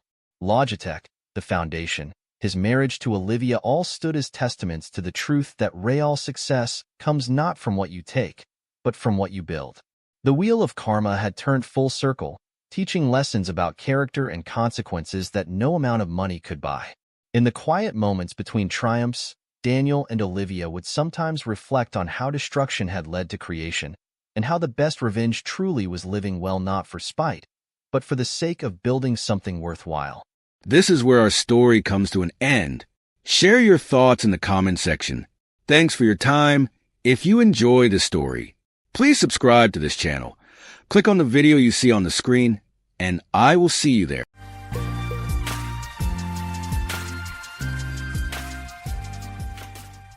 Before things fell apart, my life was simple. Some might say boring. I had a routine that felt secure and comfortable, with predictable days of work, home, and occasional outings. Marty and I had been together for years. Our marriage wasn't perfect, but it was familiar. We had our ups and downs, but we always found our way back to each other. I remember when the changes started, creeping in slowly like a fog. I began feeling restless, questioning if this was all life had to offer. The spark in our marriage faded, and I noticed things I hadn't before. Marty seemed distant, buried in work, and I felt more like a roommate than a wife. That emptiness began to gnaw at me. People often think my job is dull. As a CPA leading an audit team, I spend my days analyzing the finances of businesses and individuals. When the IRS investigates, we dive into their books, sometimes for weeks. While the work is usually straightforward, today's surprise wasn't from the audit, but from what I saw outside the window. For the past 3 weeks, my team and I have been auditing Landmass Development Group, which is under investigation for contract mismanagement and fraudulent invoicing. This is the second time the state has accused them, and I'm not sure we can save them this time. My team consists of 3 expert computer analysts, Red, Yin, and Jackie, who can find anything in the data. We also have 2 relentless accountants, Adriana and Mandy, who are thorough and won't tolerate any dishonesty. My job is to manage the client relationship and compile the final audit report. Landmass provided us with lavish offices, complete with city views and all the equipment we needed. My office, at one end of the 21st floor, belongs to a managing partner on leave. It's a grand, over-the-top space filled with dark wood, antique furniture, and even a stuffed marlin. It gave me a sense of how Landmass spent their money. During a break, I found myself staring out the window at the office building across the street, which houses Enterprise Research and Development, where my wife Cheryl works. I couldn't see into the offices from my desk, but I knew Cheryl's was on the 20th floor. I eventually spotted her windows, but couldn't make out anything inside. That's when I noticed the giant brass telescope in the office. After adjusting it, I focused on Cheryl's office. I could see her clearly now, working at her desk. My mind wandered, and I thought of Cheryl at home, smiling down at me, and then removing the black silk negligee I bought her in Paris. My phone rang, pulling me back to the landmass audit. "Hello?" I answered. "Hey, boss," Mandy said. "Want to join us for lunch? Red found a little cafe nearby that might become our favorite spot." "Interested? Thanks, Mandy, but I've got calls to make. Could you bring me a tuna salad sandwich and a soda? Maybe tomorrow?" "Sure, just remember to take breaks and go home at a reasonable time." "Will do." "Thanks, Mandy." After hanging up, I returned to the telescope. This time, I saw Cheryl wasn't alone. A man from her Christmas party, Brad, was leaning against her desk. I didn't like how much time he spent with her, but she brushed it off, saying he was a boss she had to impress to advance. I didn't think much of it. Until now. I watched as they talked, seemingly about work. But then he shut her office door and pulled a chair close to her. Cheryl put her feet, in stockings, on his knees, and he started massaging them. My heart raced. "I thought I was the only one who did that for her," he continued, moving his hands up her legs. Cheryl's head leaned back in pleasure, and he massaged her calves, even spreading her knees apart. "What's going on?" I muttered. Cheryl seemed to enjoy every bit of it. Suddenly she jumped, said something to him, but he kept going. My heart pounded as I paced the room. I finally grabbed my phone and dialed her office. Cheryl answered sweetly, as if nothing was happening. "I just wanted to tell you I love you." I struggled to speak, my voice wavering. "That's so sweet. I love you too," Cheryl replied warmly. "Yeah, I was just thinking about you and can't wait to see you tonight," I added, trying to keep the conversation light. "I can't wait either, but I'm a little busy now. Can I call you after lunch?" she asked, her tone shifting to one of distraction. "Sure. Enjoy yourself. Bye." I forced myself to hang up, then watched as Cheryl flipped off her phone, while also flipping me off in her actions. She leaned back in her chair, climaxing in the arms of another man, all while I watched helplessly from across the street. My world shattered. The last thing I saw was Cheryl straightening her skirt and kissing him. I must have collapsed, because when I opened my eyes, Mandy was beside me, her face filled with concern. "Boss, what happened?" "Adriana's calling emergency," Mandy said, her voice urgent. "I don't know. I think I passed out," I muttered, still in a daze. "Just relax. The paramedics are on their way," Mandy reassured me, holding my hand. I closed my eyes, haunted by Cheryl's betrayal, and began to cry. Mandy stayed with me, offering silent comfort, but the tears wouldn't stop. Later, I heard voices as paramedics arrived. They checked my vitals, placed an oxygen mask on me, and began their procedures. "Hello, Mr. Hughes. Can you tell me what happened?" one of the firemen asked, his voice steady and professional. "I was just looking out the window and everything went black," I replied, trying to keep my voice even. "Have you been under stress? Your blood pressure is very high," the fireman noted. "Well, yes, no," I stammered, unsure of how to respond. "How do you feel now?" he pressed. "I'm okay," I lied. "I guess I should have started that blood pressure medication." "Sir, can you sit up? I'll take your pressure again." He helped me to the couch and took another reading. It was still high, but better. I insisted I didn't want to go to the hospital. "Do you think you'll be okay now?" the fireman asked, his tone cautious. "I'll be fine. I'll call my doctor." "Thanks for helping," I said, trying to sound convincing. After they left, I slumped on the couch, with Mandy still holding my hand. I forced a smile. "Are you going to be okay?" Mandy asked softly, concern etched in her features. "I don't know. I think I'll take the rest of the day off," I replied, feeling utterly drained. "I don't think so," Adriana interjected firmly from her position by the window. "You're not going anywhere until you tell us the truth. We're your friends, Marty. Now spill." Red, Yin, and Jackie gathered around, all looking concerned. "Nothing happened. I just passed out," I insisted weakly. "Nonsense," Adriana shot back, pointing at the telescope by the window. "What did you see?"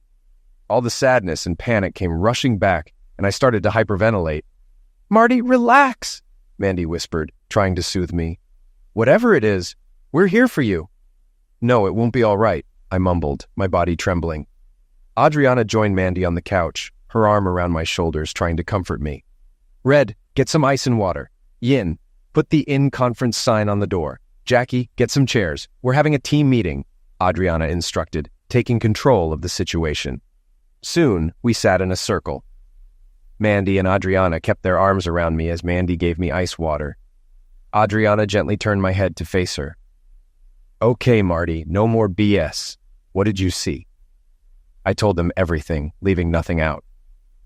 At the end, I was too exhausted to cry, just staring at my hands, thinking about my ruined life. "What do you want to do, Marty?" Adriana asked softly. I loved Cheryl deeply and didn't want to lose her, but what I saw through that telescope changed everything. I needed to know the truth about our marriage.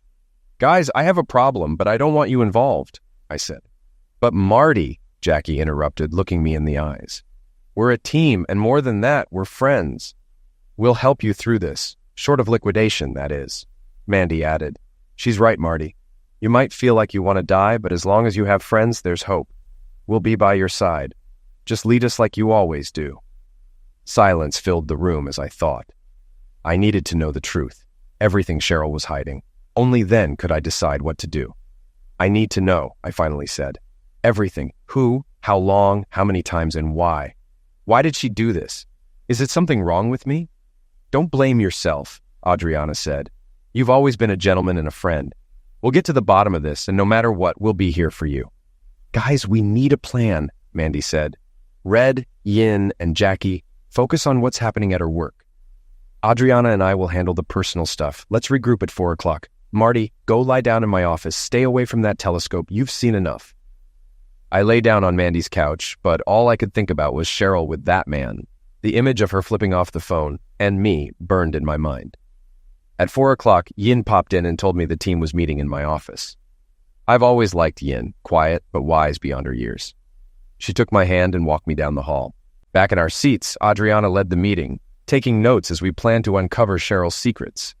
It felt strange to be plotting this, but I didn't say anything. I mostly listened while the team discussed the plan. When it was done, everyone went off to their tasks, like on any audit. My job was to pretend to work and hand over my credit card for supplies. "Marty, can you go home tonight?" Mandy asked. "I don't think I can face her," I muttered. "I'll stay here until she's asleep, then sneak in. I don't trust myself not to say something I'll regret." "Could you take a business trip?" she suggested. "Maybe. I need to think of an excuse to avoid her this weekend." "If you need a place to stay, you can use our guest room," she offered. I stared through the telescope at Cheryl's empty office, replaying the painful images in my mind. I left the office after 9 o'clock and drove home late, relieved that Cheryl was already asleep. I quietly got my clothes ready for the next day and showered without waking her. Then I slept in the guest room. I left before dawn, unable to face her, and arrived at the landmass office before anyone else. I made coffee but avoided the telescope. By 9 o'clock, I checked in on Yin, who was busy at her computer. She smiled at me but didn't say much. Around 10 o'clock, Red arrived with boxes of equipment. He silently set up a new, high-tech telescope that connected to a computer monitor, allowing me to read Cheryl's emails clearly. As he worked, Red explained that soon, thanks to Yin's hacking skills, we'd have full access to Cheryl's work network, allowing us to monitor everything without needing the telescope. Red also set up a 60-inch monitor and left a big red button on my desk. "Press it," he said. When I did, all the screens switched to fake audit data, disguising our activities from anyone who might walk in. Satisfied, he left. Just before lunch, Adriana and Mandy arrived and took over the telescope computer. They focused on Cheryl's office, where an older man with white hair entered. I watched, dreading that he might be there for the same reason as the man before. Mandy looked at me with concern. "Marty, maybe you should go to my office for a while. You might not want to watch. If things happen like yesterday, I don't want your blood pressure spiking again." I didn't say anything, just got up and left. An hour later, Mandy joined me at her computer, where I was playing blackjack. She put her arms around me and rested her head on my shoulder. "Mandy, I both don't want to know and need to know. Did anything happen?" She nodded, and my heart sank. "What?" I asked quietly. She hesitated before saying softly, "BJ."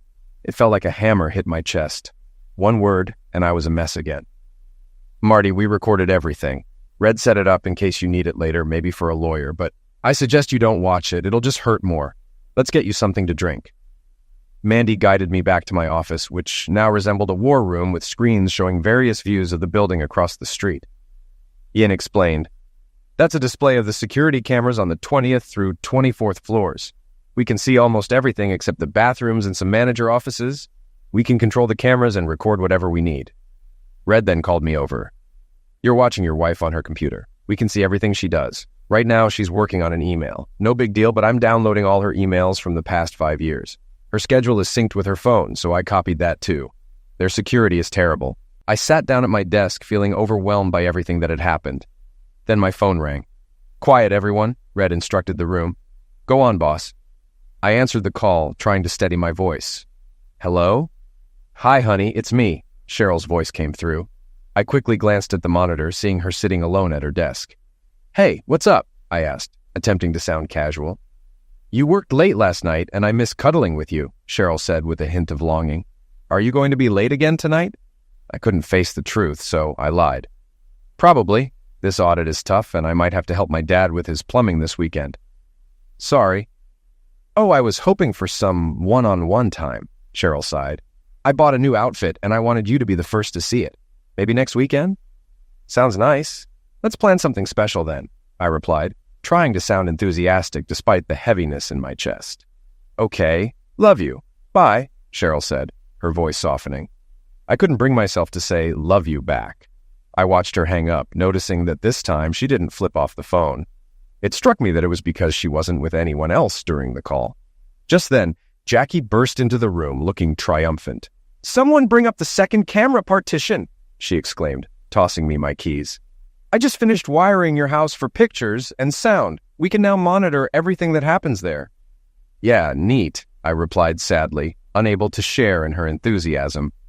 Everyone spent the day working at their computers, likely splitting their time between monitoring Cheryl and the audit. I hoped they were still focusing on the audit.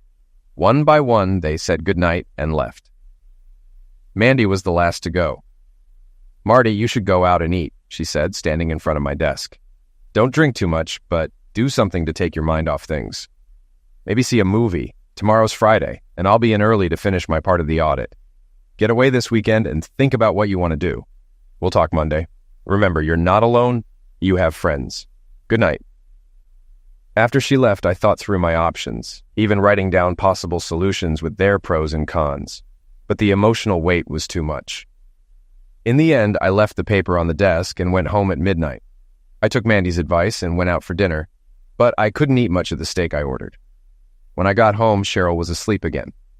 I quietly packed clothes for the weekend, showered, and slept in the guest room.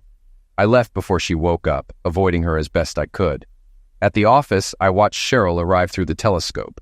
She had her usual coffee and bagel and reviewed her schedule. At noon, I noticed the words "all 4" marked on her calendar, and dread filled me. Given her recent lunchtime activities, I knew this couldn't be good. Despite my team's concerns, I decided to watch whatever happened today. I gathered them for a quick meeting.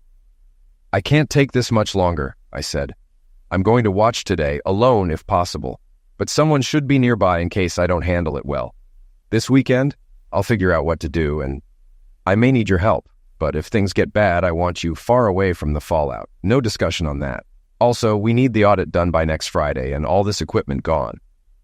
Everyone returned to their desks, and I monitored the situation. As noon approached, I grew more anxious. At 11:30, Cheryl disappeared from view. "Marty, I'm here to babysit," Mandy said, locking the door. "Everyone wanted to, but I insisted. We're all here for you." Her words gave me some comfort. A few minutes later, Cheryl reappeared on the screen, now wearing the little black dress she described on the phone. It was stunning, but not something I'd want her to wear in public. She looked incredible, but I knew she wasn't dressing up for me. She was doing it for someone else. Mandy took my hand, and I felt her trembling as we watched Cheryl prepare.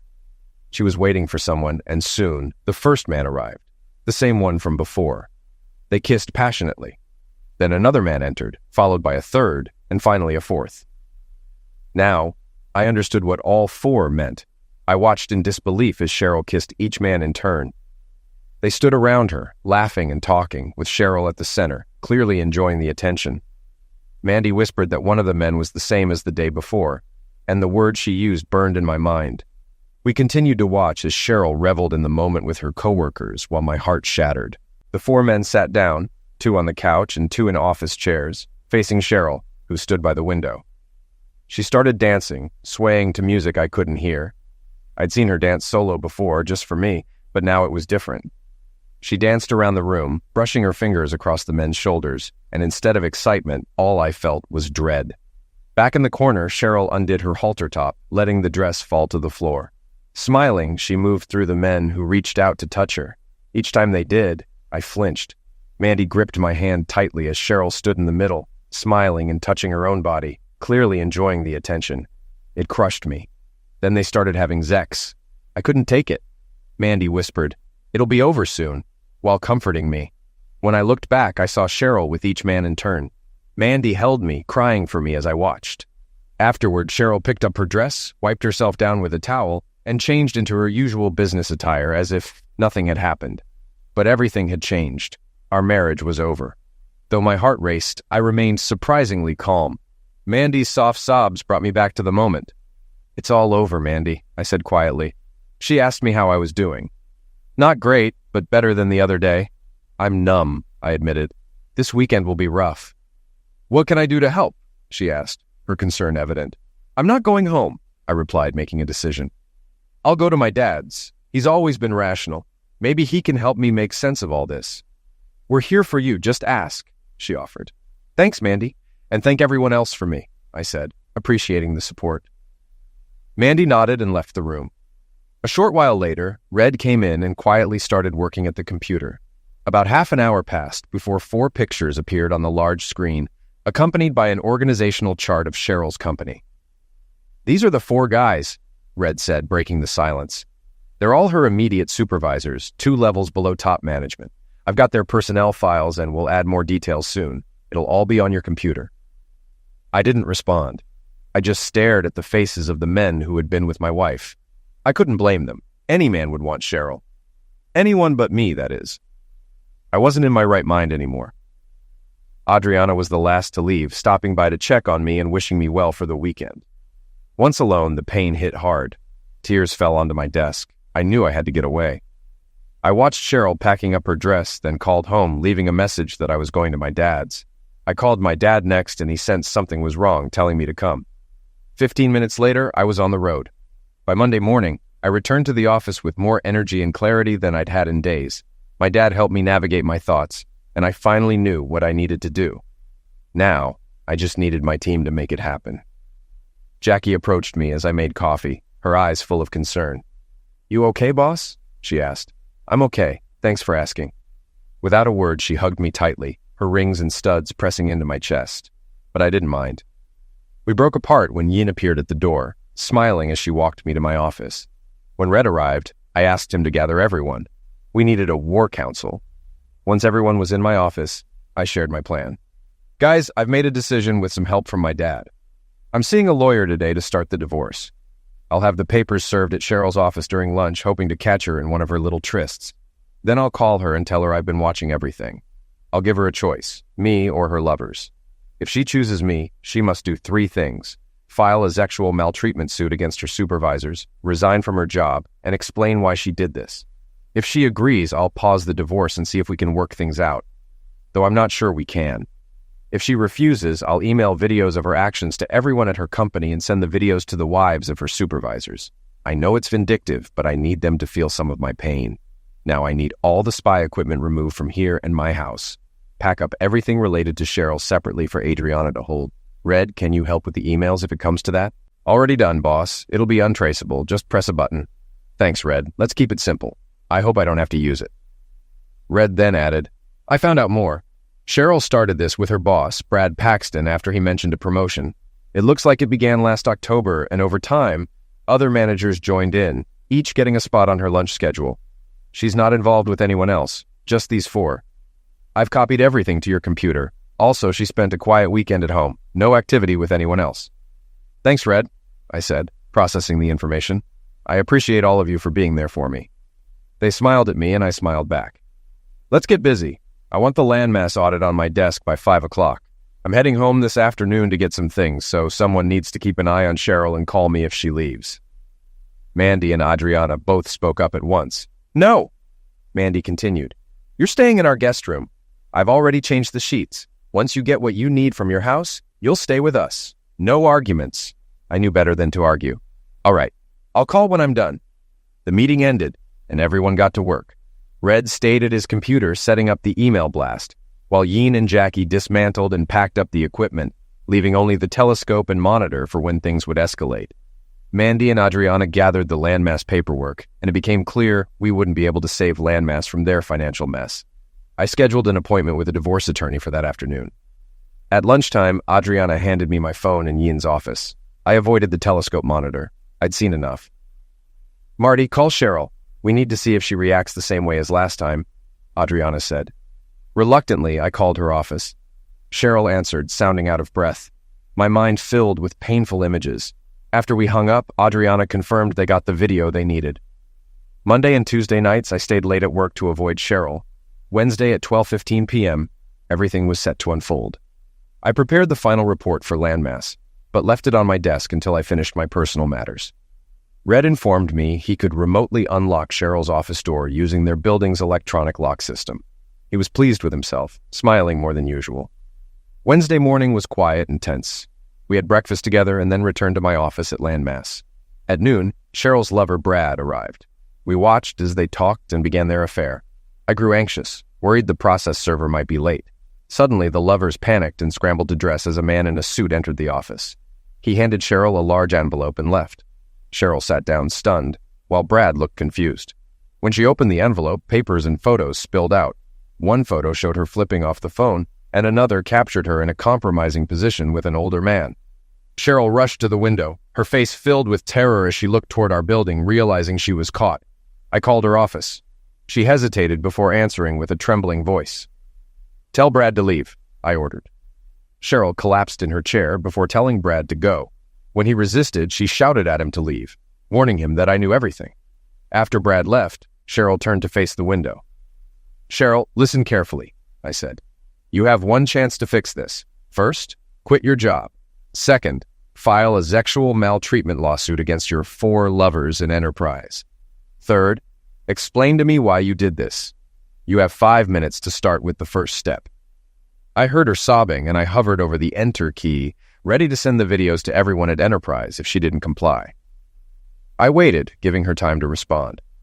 The first words I heard on the phone were, "But Marty, I've got a lot invested in Enterprise. I'm going to be..." I pressed enter and hung up. "Okay, everyone," I said. "Let's pack up the rest of the equipment and head home. Take the rest of the day off. I have a meeting with Landmass at 2 to deliver the bad news. See you all back at the office tomorrow." I glanced at the telescope display and saw Cheryl screaming on her office window. Red mercifully turned off the monitor, but I couldn't stop staring at the blank screen.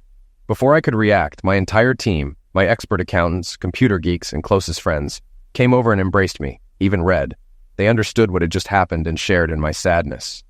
In that moment, I felt more love and compassion than ever before. With them by my side, I knew I could get through anything. I let my emotions go and allowed the tears to fall. For the past year, my life has been a mess, and it's all my fault. I ruined my marriage, my career, and my sanity. There's no getting any of it back, but I'm determined to try. A year ago, while I was with my boss, a man walked into my office. I thought the door was locked. Brad and I scrambled to dress as the man smirked and handed me an envelope. "Madam, you are served," he said. That was the moment everything fell apart. Since then, I've been living in a fog, haunted by the past and lost in the present. Only recently, with therapy, have I started to understand what went wrong. Now, I need to revisit every painful detail to rebuild my life. As the flight attendant droned on with instructions, I tuned out, focused on sorting through my thoughts before landing. Where did it all begin? My therapist says it started in childhood, but I'm focused on the events that led to cheating on my husband. It was a cloudy Friday in October. My supervisor, Brad Paxton, called me into his office before lunch. He smiled and asked me to close the door. After working under him for 8 years, I was surprised when he told me I was his top choice to replace Ambrose St. John, who was retiring as logistics supervisor. Excited, I asked what I could do to prove I was the best choice. Brad suggested discussing it over lunch at La Chateau, a fancy Boston restaurant, the following Wednesday. At lunch, Brad had wine ready and asked me about my life, dreams, and ambitions. Then he leaned in and asked, "What are you willing to do for my recommendation?" "I work hard," I replied, trying to keep things professional. But Brad hinted at something more. Back in my office, I realized he was implying sex. I spent the weekend wrestling with the idea, weighing the pros and cons. By Monday, I convinced myself I could separate work and personal life. At lunch, I asked Brad directly, "Did you mean Zex by anything?" Brad grinned and confirmed it, but I set conditions. Only at work during lunch, no one else would know, and it would end when I said so. Brad agreed, and that's how it started. Our first time together wasn't memorable. Brad and I were nervous, fumbling through it. Afterward, I cried for the first time since getting married, but I convinced myself it was for the greater good, advancing my career. I rationalized it by pretending my marriage was in trouble, a mind game to ease my guilt. Over time, our meetings became routine. One time, Marty called while Brad and I were together. I hurried through the conversation and flipped off the phone afterward, lying to Brad that Marty and I weren't getting along. Then, Ambrose found out. He threatened to expose our affair unless he could join our meetings. With no choice, I complied. Now, I had 2 office lovers. Later, I learned Ambrose had no real evidence, but by then, it was too late. He had manipulated me into it. In January, Ambrose brought another manager, Tom, into the mix, and they both took turns. Now, I had 3 lovers. By Monday, I dreaded the week ahead, especially Tuesday. But when Tom arrived, I realized I wanted him more than expected. Afterward, guilt overwhelmed me, and I couldn't look him in the eye. "Did I hurt you?" Tom asked, concerned. I forced a smile, saying, "No, I'm okay," though tears welled up. Wednesday, it was Brad, and Thursday, Ambrose. I began to wonder if they were comparing notes. Then, one Friday, all 3 showed up together, and I entertained them simultaneously. The only manager not involved was David Loretta, but that changed when he came by on a Monday expecting the same. Now, I had 4 lovers. That evening, Marty messaged me, saying he was going to his father's for the weekend. I didn't think much of it, made dinner, watched TV, and realized how much I missed him. Without Marty, it felt like a piece of my heart was missing. Before bed, I took a bubble bath and fantasized about Marty. On Wednesday, my world crumbled. Brad and I had just started our status meeting when a man in a cheap suit walked in. "I locked the door," I exclaimed as we scrambled to dress. The man smirked, standing by my desk. "What do you want?" I demanded. "Are you Cheryl Hughes?" he asked calmly. "Yes, that's my name. Who are you?" He handed me a manila envelope. After a moment, I took it. "Madam, you are served," he said, and left. I collapsed, trembling as I opened the envelope. A divorce petition was on top. Too stunned to speak, I tried to grasp what was happening. Brad asked what it was, but I didn't respond. I saw photos of me with Ambrose, and the reality hit hard. "How did he get these?" I muttered, staring out the window. Across the street, another building loomed, and I realized the photos were taken from there. Panic set in as I pressed my hands against the glass. The phone rang. I knew who it was. Slowly, I answered, trembling. "Tell Brad to leave," Marty growled. "Brad, go away," I whispered. "It's my husband." Brad hesitated, but I snapped. "Just go, he knows everything." After Brad left, I waited for Marty to speak. "Cheryl," his voice was cold, "you have one chance to save everything. Understand?" "Yes," I sobbed. "Quit your job, file sexual maltreatment suits, and explain why. You have 5 minutes to start." I hesitated. "But Marty, I've invested so much in Enterprise. I'm about to be the first female manager." But the line was dead. Desperate, I screamed at the window, realizing I destroyed everything. Marty knew, and he was divorcing me. "What have I done?" I wailed. A knock interrupted my breakdown. Ambrose stood there, glaring, the whole office watching. "You filthy liar!" he spat before slapping me hard, knocking me down. Tom and Brad quickly dragged him out. A coworker sneered. Now I'm sure to get the promotion. Everyone knew. All I understood was Marty was leaving me. I tried calling him repeatedly, but he never answered. Then I saw an email. Hoping it was Marty, I opened it. It was a video of me with Brad. Horrified, I watched as it ended with Porky Pig saying, "That's all, folks." I collapsed, sobbing. Security came in, giving me an hour to pack and my termination letter. Through tears, I packed my things, realizing 9 years of work at Enterprise vanished. I'd messed up, Not just at work, but with Marty too. I rushed home, hoping to talk to Marty, but he was gone, leaving a note. Cheryl, don't contact me. Call my lawyer. Sign the divorce papers and let's end this quickly. You've done enough damage. Marty. Devastated, I cried for days. The divorce papers cited irreconcilable differences instead of infidelity. A week after leaving Enterprise, a lawyer contacted me about a sexual maltreatment suit against the company. Somehow, he had all the evidence and I suspected Marty was behind it. We settled for $100,000. Enterprise fired 3 managers and Ambrose retired. Afterward, I called Marty's lawyer asking when we could talk. His response was cold. Why did you flip off the phone? I called again, but each time he asked the same question until I gave up. A month later, I called my cousin in Cincinnati. She invited me to move in with her. After a week of thinking, I signed the divorce papers, packed, and left most of my belongings for Marty. I left a note, asking him to call me, but he never did. In Cincinnati, I spiraled into depression and even attempted to end my life. My cousin found me and called paramedics. In the hospital, I started therapy, slowly coming to terms with my actions. I realized I didn't want to die. I wanted to live and maybe get Marty back. My therapist helped me create a plan to understand why I did what I did and rebuild my life. Though he warned getting Marty back might not be possible. 4 months after leaving Boston, I received the final divorce papers. The settlement gave me $100,000, but no alimony or part of Marty's business. We agreed to sell the house and split the profits. After 2 months of therapy, I felt like I was still standing in the ruins of my old life. As I flew back to Boston, I replayed everything in my mind, knowing I'd made huge mistakes, but also recognizing how far I'd come in understanding them. I hoped Marty would listen to my story, though I knew it was unlikely. The plane ride felt endless. As we neared landing, I kept hoping for a different outcome, but knew I had to face reality. The captain announced our descent, waking me from a brief nap. I realized I'd been crying. A woman beside me handed me a tissue and gently said, "Whatever troubles we have, God watches over us. Just talk to him." As the plane landed, I reflected on everything again. I had hoped to find clarity, but nothing had changed. I'm a liar, a cheat, and I've ruined lives, all because I wanted to be important. Now, I'm nobody. My name is Cheryl Smith again after the divorce. Losing my married name hurt more than anything.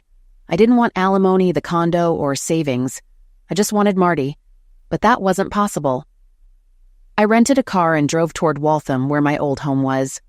The drive took 25 minutes, but once I arrived, I couldn't move. I sat in the car, too scared to face what I'd come all this way for. I rehearsed how to greet Marty, settling on, "Hi, Marty. I'm here to apologize. Can we talk?" I took a deep breath and approached the door. Everything looked the same, except the azaleas I'd planted were gone. I rang the doorbell and waited nervously. A tall man answered. "Yes?" he asked, puzzled. This wasn't Marty. "Where's Marty?" I blurted out, heart sinking. Another man, heavier and also in a robe, joined him. "Can we help you?" "I'm looking for Marty Hughes." "Mr. Hughes moved 6 months ago," the second man replied. "We moved in after the new year." I stood there speechless. Finally, I said, "I'm his wife. Well, I used to be. I came to talk." The men exchanged awkward looks. "We heard about you," one said, apologizing. They kindly offered to let me in for coffee, but I declined, asking if they knew Marty's new address. They didn't. I thanked them and walked back to my car, another tear falling. I drove off, unsure where to go. I ended up at a small restaurant Marty and I used to visit. As I drank coffee, I thought about finding Marty at his office. I hurriedly finished my coffee and headed downtown, feeling anxious as I passed my old workplace. The last time I was there was during the legal meetings for my sexual maltreatment case, a memory filled with pain and regret. I parked near Marty's office and entered the building. The security guard at the front desk gave me a look of mild recognition. "I don't think he's here," the guard said, "but you can check."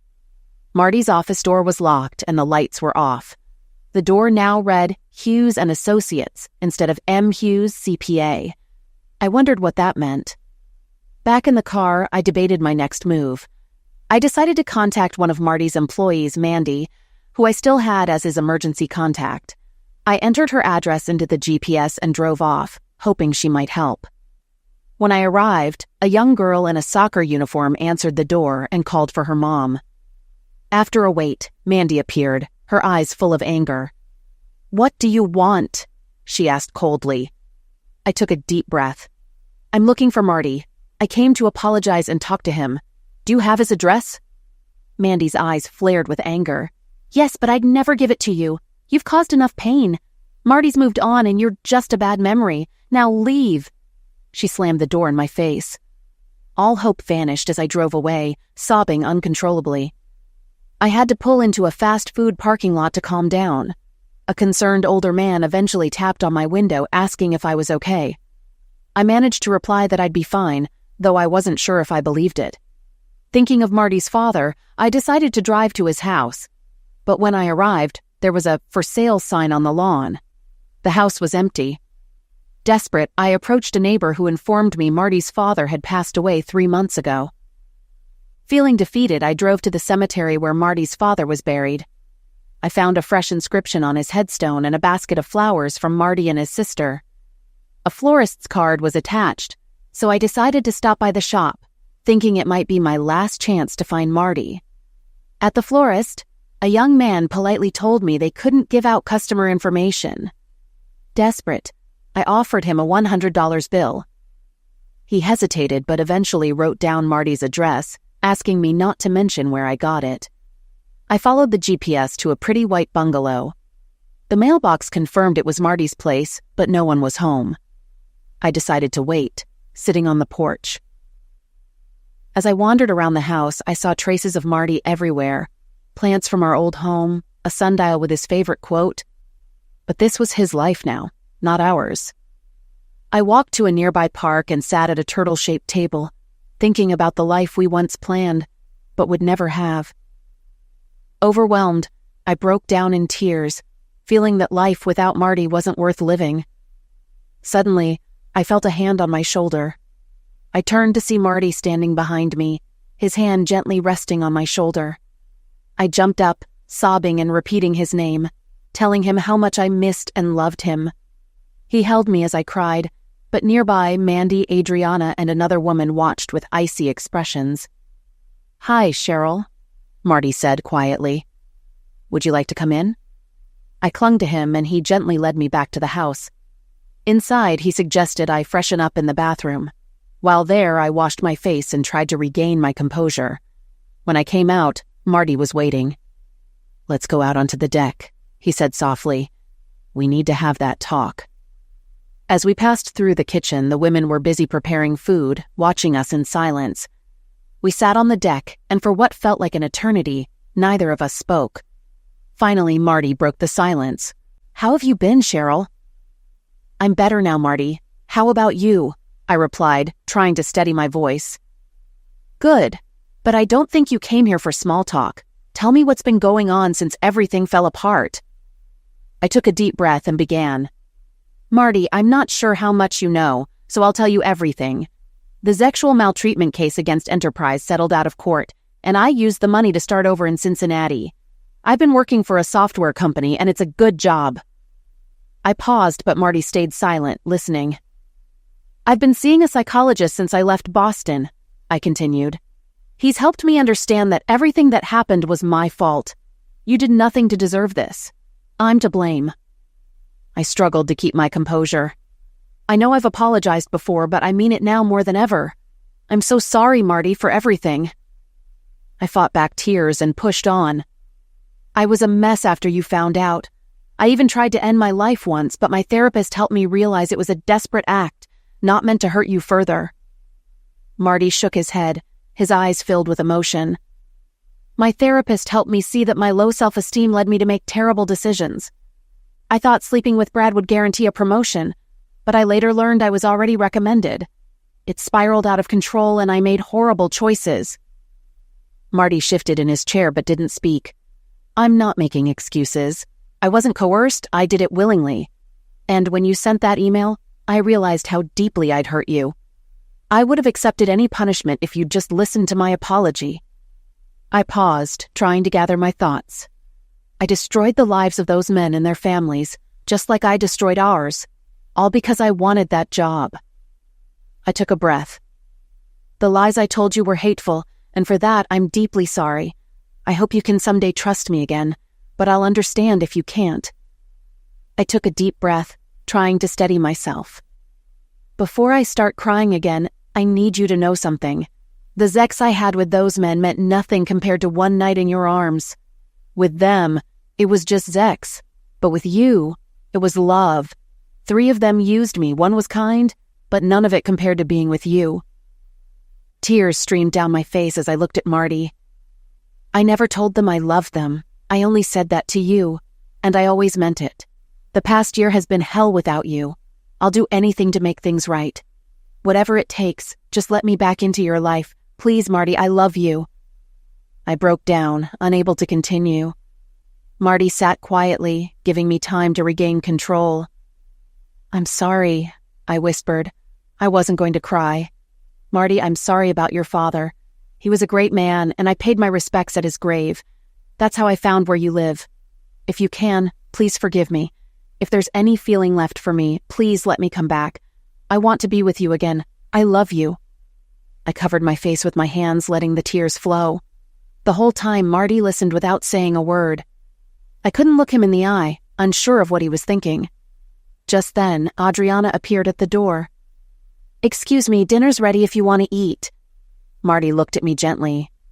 Do you want to take a break? We can get something to eat. I'd like to clean up first, I said, wiping a tear. Marty led me to the bathroom, and after freshening up, we headed to the dining room. 5 people were now at the table, all watching me with a mix of curiosity and judgment. Dinner was awkward and silent. The food tasted like cardboard as I nervously forced down a few bites. Marty sat across from me, his expression unreadable. After dinner, the tension returned. Mandy and Adriana cornered me by the fridge. Mandy glared at me. I want you gone as soon as you're done.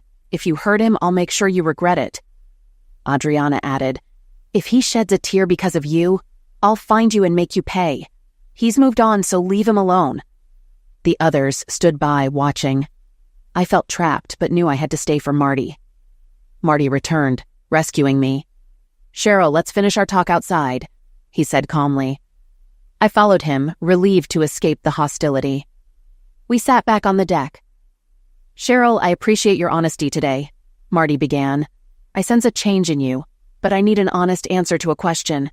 Then we can talk about us. I braced myself, knowing it would be tough. Okay, I whispered. Marty looked directly at me.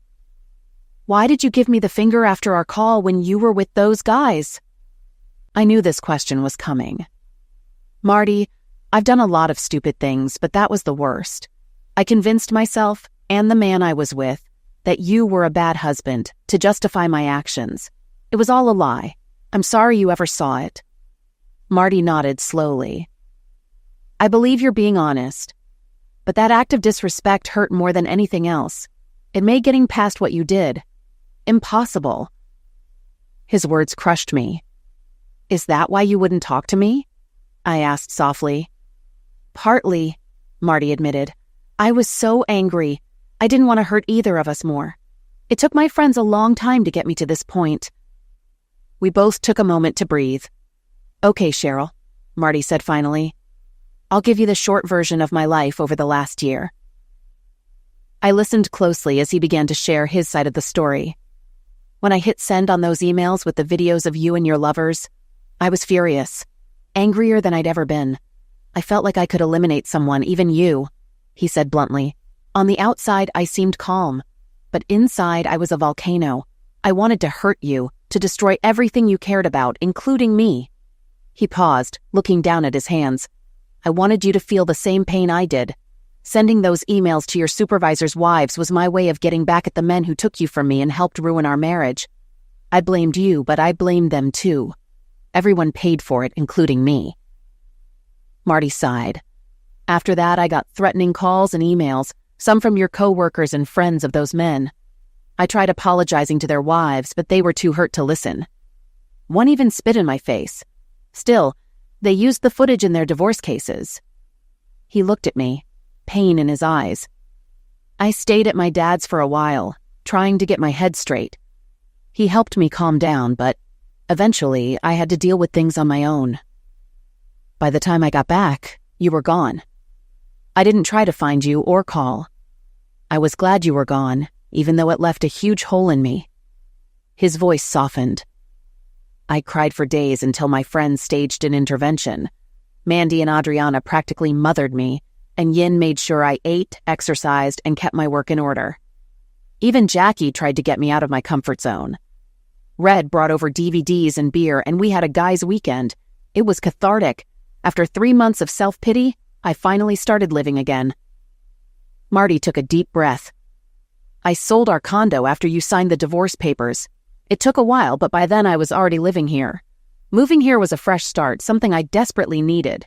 When I got the final divorce notice, I almost slipped back into depression, but Yin helped me stay on track. He paused, then added, "Oh, and I should tell you, your video ended up on an amateur site. Red found it, but I didn't post it. I'm sorry it got out. I'll give you the URL." Marty sighed again, his expression resolute. "I put your share of the condo sale, $22,000, in the bank. I'll write you a check tonight. I didn't send it before because I didn't want to face you." He looked me in the eye. "Now you asked me to forgive you. Cheryl, I forgive you. Not for your sake, but for mine. I can't carry that hate anymore. But I don't love you anymore either." His words hit hard. "Forgiving you doesn't mean forgetting," he said softly. "What I saw in those videos destroyed every good memory we had. Our hopes, dreams, everything, gone. I've let go of the hate, but I'm also done with love. I'm moving on, Cheryl, and there won't be a Mrs. Marty Hughes with your name." I sat there devastated, sobbing quietly. My life felt over. Marty handed me tissues and left me alone. When I looked up, I saw him in the kitchen, surrounded by his friends. The young Asian woman leaned her head on his shoulder, and I finally understood. He had moved on. I cried until it grew dark, then composed myself enough to head out. In the living room, Marty handed me an envelope with my share of the condo sale and the video's URL on the back. Just like that, it was over. My hopes of getting him back were gone, along with the last bit of my self-respect. I had to start over, without him. Marty walked me to my car. I held his hand one last time, whispered goodbye, and kissed his cheek. As I opened the car door, I hesitated, then turned to look back. What I saw shattered me. Marty stood with his arm around the young woman's waist, and his friends were behind him, each flipping me off. The message was clear. Screw off. Now, I truly understood Marty's pain.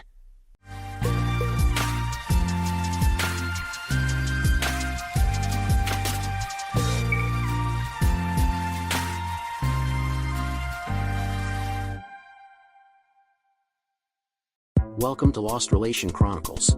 My name is Ben, and I'm 32 years old. I work as a teacher at the local middle school, and I'd like to share something about my wife, Kathy, and me. Kathy is 30 and works as a nurse at the big hospital downtown. I still remember the day I met her like it was yesterday. I was at the grocery store, staring at apples, trying to figure out which ones to buy. I must have looked lost because this beautiful girl with long brown hair walked up and said, "The red ones are the sweetest." I smiled and said, "Thanks. I'm not the best at picking fruit." She laughed and introduced herself as Kathy, then offered to help me shop. We ended up walking around the store, talking and laughing, and by the time we reached the checkout, I knew I wanted to see her again. Feeling nervous, I asked, "Would you like to get coffee sometime?" Her eyes lit up as she said, "I'd love to." That was 4 years ago. We dated for 2 years, and those were the happiest times of my life. We had picnics in the park, watched movies together, and stayed up late talking about our dreams. Kathy was smart, funny, and kind. I felt like the luckiest guy in the world. On our second anniversary, I took her to her favorite restaurant. I wore a dark blue shirt with a bright tie to match her lovely blue dress. When dessert came, I got down on one knee, heart racing, and pulled out a small box. "Kathy," I said, "will you marry me?" Tears filled her eyes as she nodded. "Yes, Ben, yes." The whole restaurant erupted in applause as I slipped the ring on her finger. It was the happiest moment of my life. 6 months later, we got married in a small ceremony surrounded by our closest friends and family. Kathy looked stunning in her white dress, and I couldn't stop smiling as we said our vows. For the next 2 years, life was wonderful. We bought a small house with a backyard where we started a garden. On weekends, we'd spend time working in the yard together, planting flowers and vegetables. In the evenings, we'd sit on the porch swing, talking about our day and watching the sunset. "I love our life together," Kathy would say, resting her head on my shoulder. "Me too," I'd reply, kissing her gently. Everything felt perfect. We had good jobs, a cozy home, and most importantly, each other. I thought we'd grow old together, maybe have kids someday. But 2 months ago, everything changed. It was an ordinary Tuesday night. We had just finished dinner, and I was washing the dishes while Kathy dried them. "Ben," she said, her voice suddenly serious, "I want to talk to you about something." I turned off the water and looked at her. "Sure, what's up?" Kathy took a deep breath. "I've been thinking, maybe we should try opening up our marriage." It felt like someone had punched me in the gut. "What do you mean?" I asked, though deep down, I knew exactly what she meant. "You know, seeing other people," Kathy continued, "just to spice things up." I couldn't believe what I was hearing. Our perfect life suddenly felt anything but. My mouth went dry, and my heart started racing. "Open our marriage?" I repeated, my voice shaking slightly. "You mean, see other people?" Kathy nodded, biting her lip. "Yeah, I thought it might be fun to try something new." I shook my head firmly. "No way. I don't want to share you with anyone else." Kathy's face fell. She looked down at the floor, mumbling, "Oh, okay." We finished the dishes in silence, and that night, as we got ready for bed, things felt off. Kathy didn't say much, and when I tried to hug her, she barely hugged me back. As I lay there, unable to sleep, my mind raced with questions. Why did Kathy want to open our marriage? Was I not enough for her anymore? The next morning, I watched as she got ready for her shift at the hospital. Being a nurse meant she often worked odd hours, which made it difficult to talk about important things. "Have a good day at work," I said as she headed out the door. "Thanks," she replied, not quite meeting my eyes. After she left, I sat at the kitchen table, feeling awful. Maybe I had said no too quickly. What if Kathy thought I didn't care about what she wanted? For the next week, there was a palpable tension between us. Kathy worked a lot of night shifts, and we barely saw each other. When we did, it felt like there was a wall between us. One night, while I was grading papers in the living room, I heard the door open as Kathy came home from work. Kathy looked exhausted as she collapsed onto the couch next to me. "How was your shift?" I asked, trying to sound casual. "Long," she sighed. "We had a busy night in the ER." I put down my pen, turning to face her. "Kathy," I said softly, "can we talk about what you said last week? About opening our marriage?" Her eyes widened in surprise. "Oh," she said. "Sure, I guess." I took a deep breath. "I'm sorry I said no so quickly. I was just shocked. Can you tell me why you want to do this?" Kathy shrugged. "I don't know. I just thought it might be exciting to try something new." Her words made my stomach turn. Am I not exciting enough for you anymore?" I asked, hating the way my voice sounded so small. Kathy's eyes widened. "No, Ben, that's not it at all," she said quickly. "I love you. I don't know. Maybe I'm just being silly." I reached out and took her hand. "I love you too," I said, my voice wavering. "But I'm scared. What if one of us falls for someone else?" Kathy squeezed my hand. "That wouldn't happen," she reassured me. "It would just be for fun." I didn't know what to say. Part of me wanted to make Kathy happy, but another part was terrified of losing her. "Can I think about it some more?" I asked. Kathy nodded. "Of course," she said. "There's no rush." As we got ready for bed that night, I couldn't shake the feeling that something had shifted between us. I loved Kathy more than anything, but for the first time since we got married, I felt unsure about our future. A few days later, determined to try and make things better, I got home early from school and headed straight to the kitchen. I wanted to surprise her with her favorite meal, spaghetti and meatballs with garlic bread. I put on my blue apron and got to work. Soon, the kitchen filled with the rich smell of tomato sauce and garlic. I even set the table with our nice plates and lit a couple of candles. When Kathy walked in, her eyes widened in surprise. "Ben, what's all this?" I smiled and kissed her. "I thought we could use a nice dinner together." Her face softened. "It smells amazing," she said. We sat down to eat, and for a little while, things felt almost normal again. We talked about our day, shared silly jokes, and it felt good to see Kathy smile. After dinner, We moved to the living room with glasses of grape juice, since that's what we had in the fridge. I knew I had to bring up the topic of the open marriage again, even though the thought of it made me nervous. Kathy, I said, taking a deep breath, can we talk about what you said the other day? About opening our marriage? Her smile quickly faded.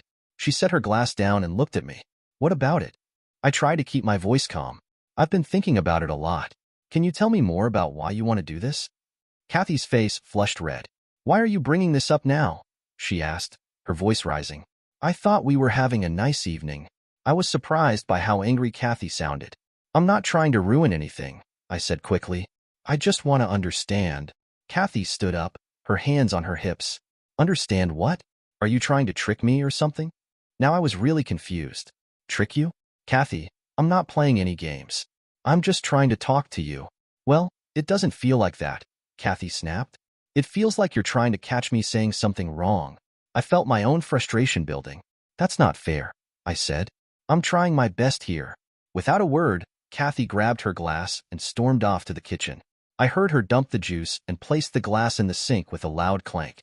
I'm going to bed, she called out. I sat there on the couch, feeling terrible. How had our nice dinner turned into this? I couldn't understand why Kathy had gotten so upset. I was just trying to talk things out. Later, when I finally went to bed, Kathy was already asleep, or at least pretending to be. She was curled up on her side of the bed, turned away from me. As I lay in the dark, confusion gnawed at me. Why was Kathy acting like this? Was she hiding something from me? I wanted to believe everything was okay, but a small voice in the back of my mind kept whispering that something wasn't right. I tossed and turned all night, my thoughts racing, unsure of what to do next. One thing was clear. Our marriage was in trouble, and I didn't know how to fix it. The next morning, I woke up early. Kathy was still asleep, so I quietly headed to the kitchen to make some coffee.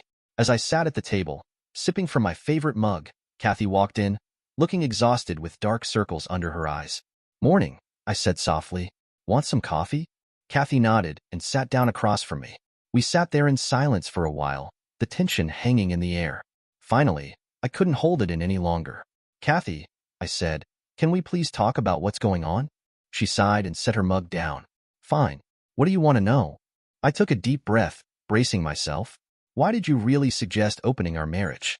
Please, be honest with me. Kathy looked down at her hands, her fingers fidgeting. It's stupid, she mumbled. I won't think it's stupid, I assured her. Just tell me. She looked up at me, her eyes shimmering with unshed tears. It's just, at work, some of the younger nurses are always talking about their wild weekends and dating adventures. And sometimes I feel like I'm missing out. Her words felt like a punch to the gut. Missing out? On what? I don't know, Kathy shrugged, her voice barely above a whisper. Excitement? Adventure? We got married so young, Ben. Sometimes I wonder if we're boring. I sat there, stunned. Boring? Was that really how she felt?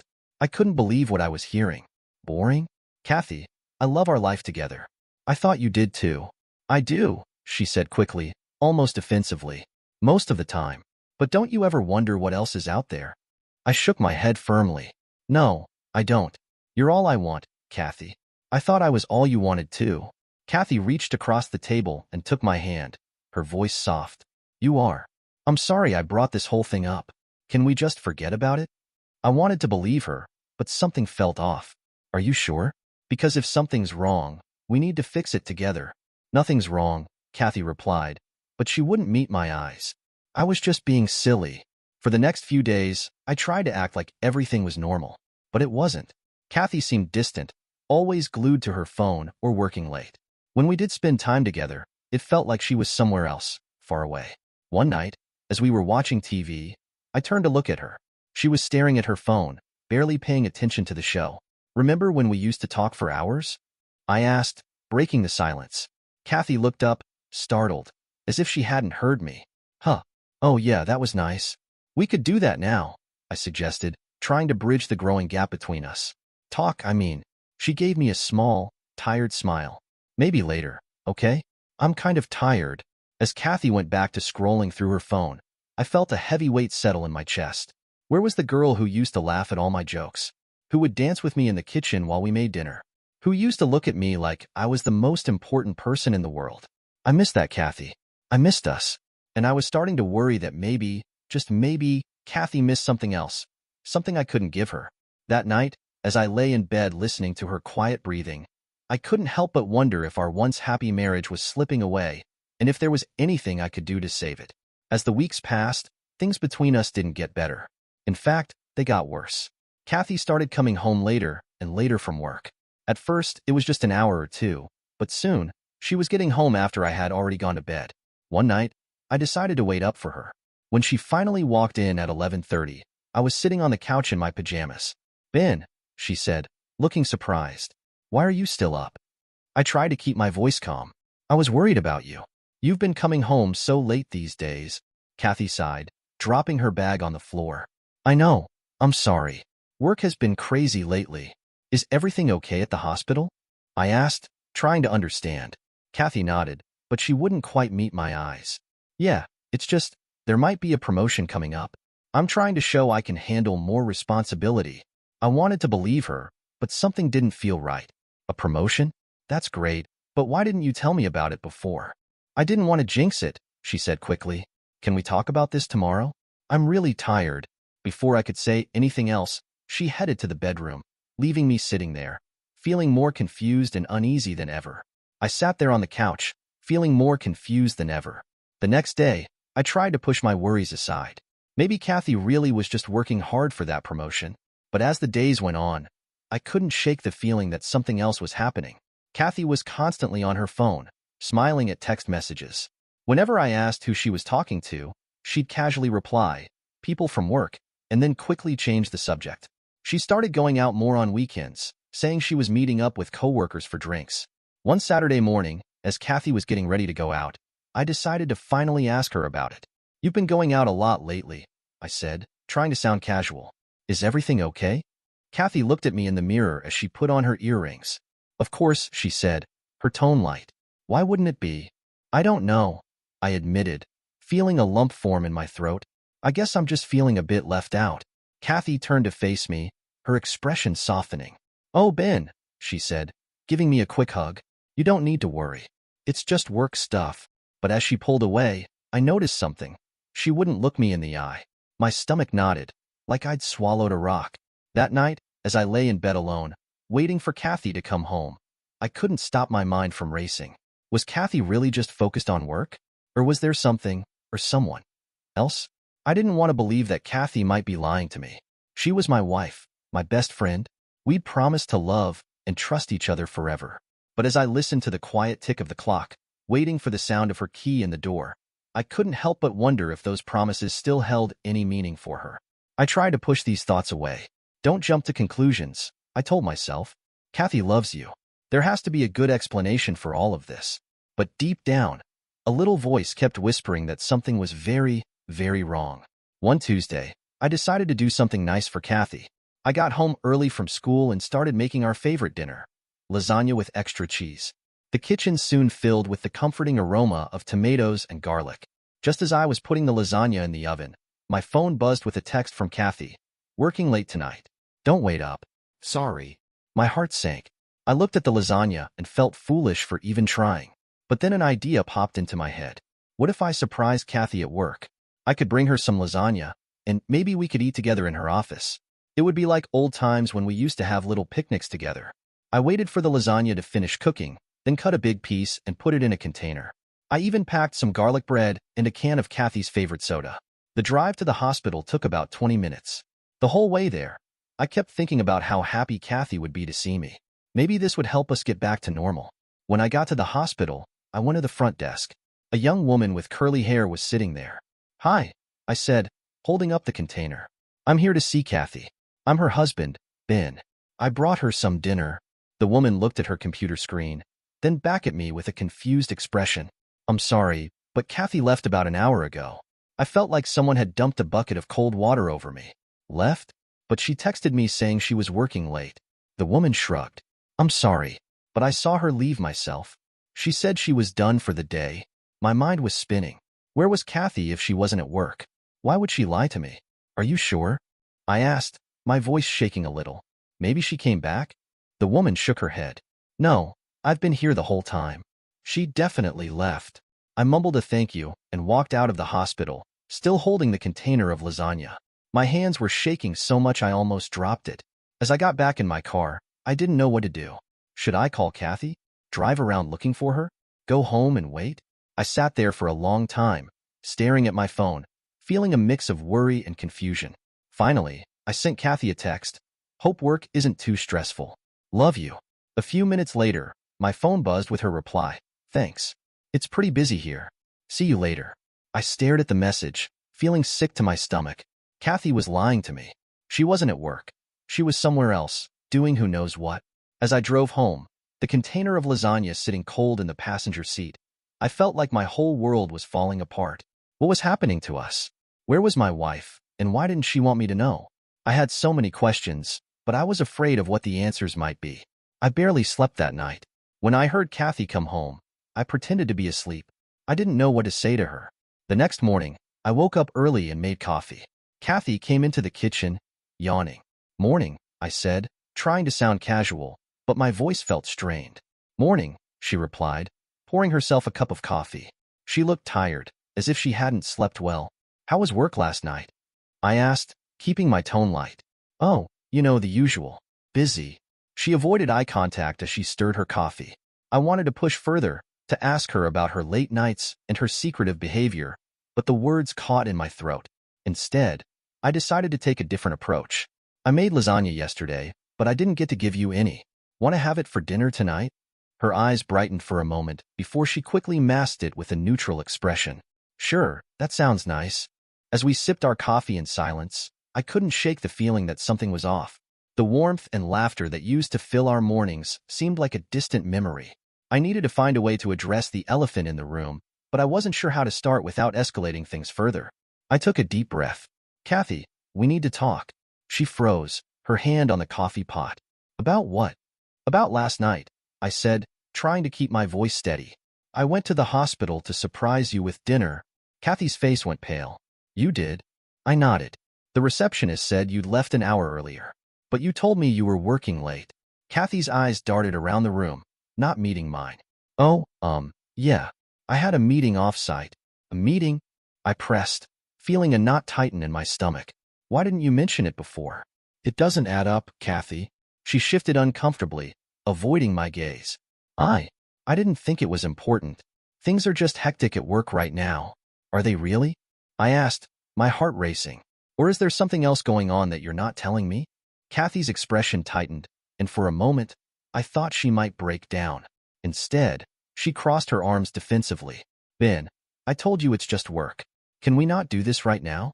But you texted me saying you were busy at work, I said. Kathy's cheeks flushed. Did I? I meant I was busy with work stuff. The meeting was for work. My stomach twisted. Where was this meeting? At a coffee shop, Kathy replied quickly. Near the hospital? I pressed. Yeah, she said. Which coffee shop? I asked. Kathy hesitated. I don't remember the name. It was just some local place. I could feel my heart racing. Kathy, please, just tell me the truth. Where were you last night? Kathy's expression hardened. I told you, I was at a meeting. Why are you interrogating me like this? Because your story doesn't make sense, I replied, my voice rising. Why didn't you tell me about this meeting beforehand? Why did you lie about being at the hospital? Kathy slammed her mug down on the counter. I didn't lie. I was working. Just because you showed up uninvited doesn't mean I owe you a minute-by-minute account of my day. Her words struck me like a slap. Uninvited? Kathy, I'm your husband. I was trying to do something nice for you. Kathy's eyes filled with tears. I know. I'm sorry. I'm under a lot of stress right now. I wanted to believe her. I wanted things to be okay, but I couldn't shake the feeling that she was hiding something from me. Is there something going on? I asked softly. Something you're not telling me? Kathy wiped her eyes. No, Ben. There's nothing going on. Can we please just drop this? I nodded, feeling defeated. Okay, but Kathy, you know you can talk to me about anything, right? She gave me a small smile that didn't reach her eyes. I know. I'm going to get ready for work. As Kathy left the kitchen, I sat there feeling more confused and hurt than ever. I loved Kathy more than anything, but I felt like I was losing her. She was slipping away, and I didn't know how to hold on. That night, as we sat on opposite ends of the couch, pretending to watch TV, I realized something had broken between us, and I was terrified that I didn't know how to fix it. A few days after our fight, I woke up early on Saturday morning. Kathy was still asleep, her phone charging on the nightstand. I don't know what made me do it, but I picked up her phone. My heart was pounding as I typed in her birthday, the password she'd always used. The phone unlocked. My hands were shaking as I opened her messages. At first, I saw nothing unusual. Then I noticed a chat with someone named Roger from work. I tapped on it, and my world fell apart. There were messages. Lots of messages. And pictures. The kind of pictures a wife shouldn't be sending to another man. I felt sick. The room was spinning. I stumbled to the bathroom, locking the door behind me. I sat on the edge of the tub, still holding Kathy's phone, staring at the evidence of her betrayal. How could she do this? How long had it been going on? I scrolled through the messages, each one feeling like a knife in my heart. Suddenly, I heard Kathy's voice from the bedroom. Ben, have you seen my phone? I didn't answer. I couldn't speak. Her footsteps came closer. Ben, are you in there? I can't find my phone. I still said nothing. My mind was racing. I needed proof. I couldn't let Kathy delete these messages and deny everything. With shaking hands, I started forwarding the messages and photos to my own email address. Kathy's knocking got louder. Ben, are you okay? Why is the door locked? I'm fine. I managed to croak out. Just give me a minute. Ben, I really need my phone. I'm supposed to meet some coworkers for brunch. Coworkers? Like Roger? The thought made me want to throw up. Have you seen it? Kathy called through the door. It's not on my nightstand. I looked down at the phone in my hand. No, I lied. I haven't seen it. Are you sure? Can you come out and help me look? In a minute, I said, my voice breaking. Kathy must have heard something in my tone because her voice changed. Ben, what's going on? Open the door. I didn't answer. I was still forwarding messages, my fingers moving as fast as they could. Kathy started banging on the door. Ben, open this door right now. What are you doing? I finished sending the last email to myself just as Kathy's pounding reached a frantic pitch. Ben, I know you have my phone. Open this door. I stood up, my legs feeling weak. I looked in the mirror and hardly recognized the pale, shaken man staring back at me. I'm coming out, I said, my voice sounding strange to my own ears. As I reached for the door handle, I took a deep breath. In a few seconds, I was going to confront my wife about her betrayal. Our lives were about to change forever. I turned the handle and opened the door. I didn't confront Kathy right away. I couldn't. I was too hurt, too angry. Instead, I just watched her. A week after I found the messages, Kathy said she had to work late again. This time, I decided to follow her. I felt awful doing it, like I was in some bad movie. I'd had a few drinks to steady my nerves, which probably wasn't the smartest choice, but I needed to know the truth. I watched as Kathy's car pulled into the parking lot of the Pinewood Hotel. My hands gripped the steering wheel so hard my knuckles turned white. She was really doing this. After a few minutes, I stumbled out of my car. The world felt a bit wobbly from the drinks, but I made my way to the hotel lobby. There she was at the front desk, talking to the clerk. Kathy. I called out, my voice louder than I intended. She spun around, her face draining of color. Ben, what are you doing here? I walked toward her, struggling to keep my balance. I could ask you the same thing. Meeting Roger for a little work meeting? The clerk behind the desk looked uncomfortable. Sir, is everything okay? No, I said, my voice breaking. Everything is not okay. My wife is cheating on me. Kathy's eyes went wide as she grabbed my arm and tried to pull me away from the desk. Ben, you're drunk. Let's go outside and talk. I yanked my arm away. I don't want to go anywhere with you. I saw the messages, Kathy. I saw the pictures. How could you do this to me? Kathy's face crumpled as she pleaded. Ben, please. It's not what you think. I can explain. I laughed, but it came out more like a sob. Explain? Explain what? How you've been lying to me. How you've been sneaking around behind my back. The clerk interjected, sir. I'm going to have to ask you to leave if you can't calm down. I ignored him, my focus solely on Kathy. Was I not good enough for you? Did you get bored with our boring life? Tears streamed down Kathy's face now. No, Ben. It's not like that. I made a mistake. I'm so sorry. A mistake? I repeated, my voice laced with disbelief. A mistake is forgetting to buy milk. This is a choice. You chose to do this. Kathy reached for me again. Please, let's go home. We can talk about this. We can fix this. I stepped back, nearly tripping over my own feet. Fix this? There's no fixing this, Kathy. You broke us. I turned and stumbled toward the door, the weight of her words suffocating me. I could hear her calling after me, but I didn't stop. I couldn't bear to look at her anymore. Somehow, I made it to my car. Knowing I was too drunk to drive, I called the only person I could think of, my friend Alex. "Can you come get me?" I asked when he answered. "I'm at the Pinewood Hotel." Kathy's cheating on me." Alex didn't ask questions. "I'll be there in 10 minutes. Don't move." As I sat in my car, waiting for Alex, I watched Kathy come out of the hotel. She looked around, probably searching for me. I sank down in my seat, not wanting her to see me. When Alex arrived, I got into his car without a word. As we drove away, I caught a glimpse of Kathy in the rearview mirror, standing alone in the hotel parking lot. It was the last time I saw her for a long time. The next few days were a blur. I stayed at Alex's place, sleeping on his couch and trying to figure out what to do next. I couldn't bear the thought of going home and facing Kathy. On Monday morning, I called in sick to work. Then I started doing things I never thought I'd have to do. First, I went to the bank. My hands shook as I spoke to the teller. "I need to freeze our joint accounts," I said, "and I want to open a new account in just my name." The teller looked at me with sympathy. She must have seen this before. "Of course, sir. I can help you with that." Next, I changed all my passwords, email, social media, everything. It felt strange, like I was locking Kathy out of my life. But I guess that's exactly what I was doing. My phone buzzed constantly with messages and calls from her. I couldn't bring myself to read or answer them. Each time her name appeared on the screen, my heart hurt all over again.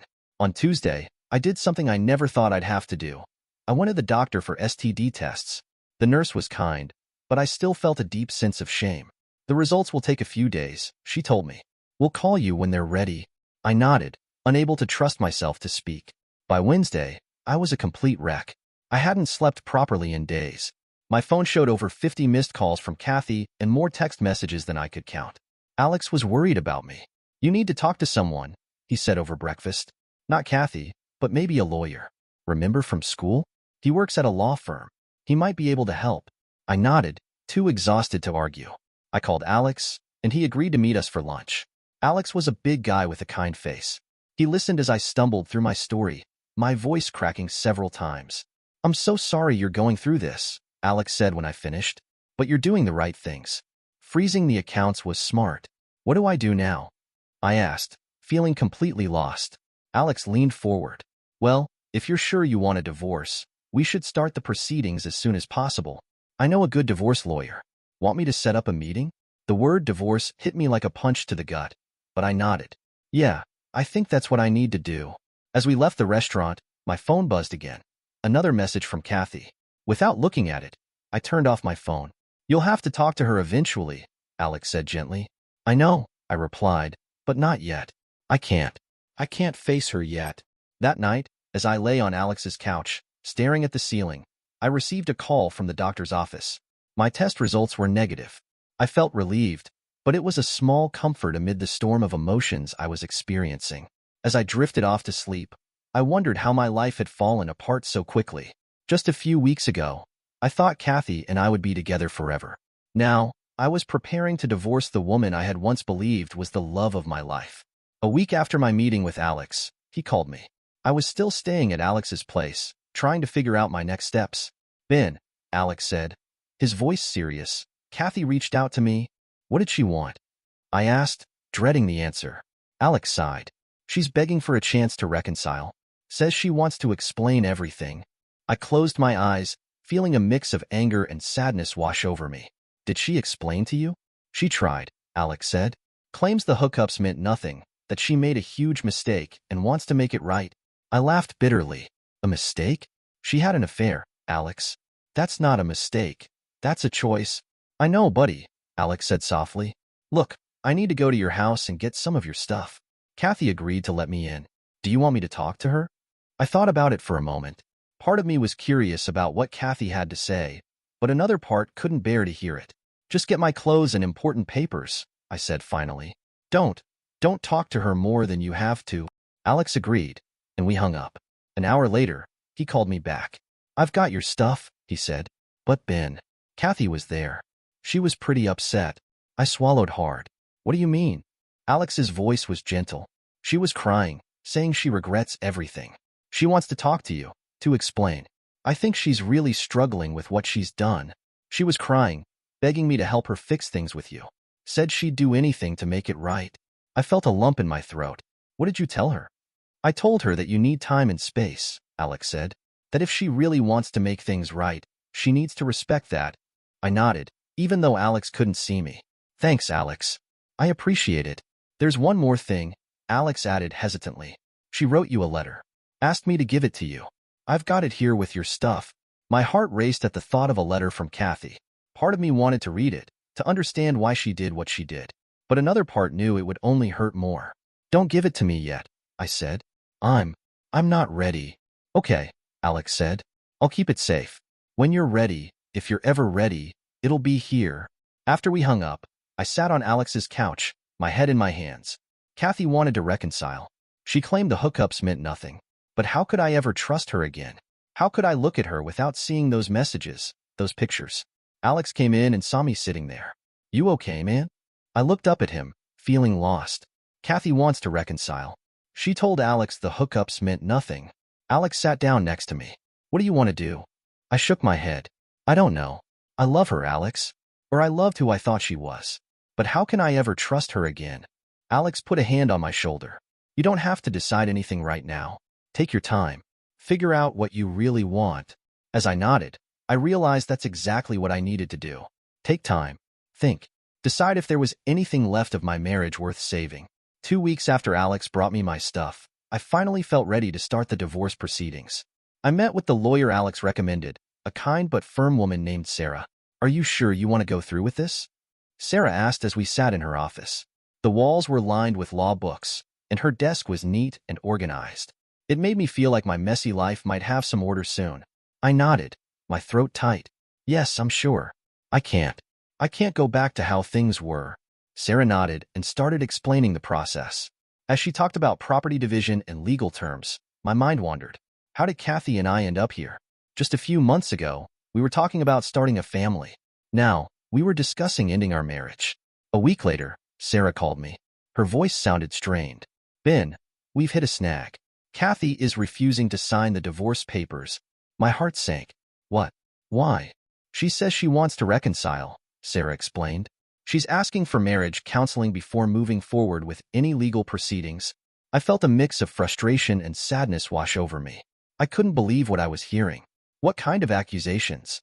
I repeated, my voice barely above a whisper. Sarah sighed, her tone heavy with concern.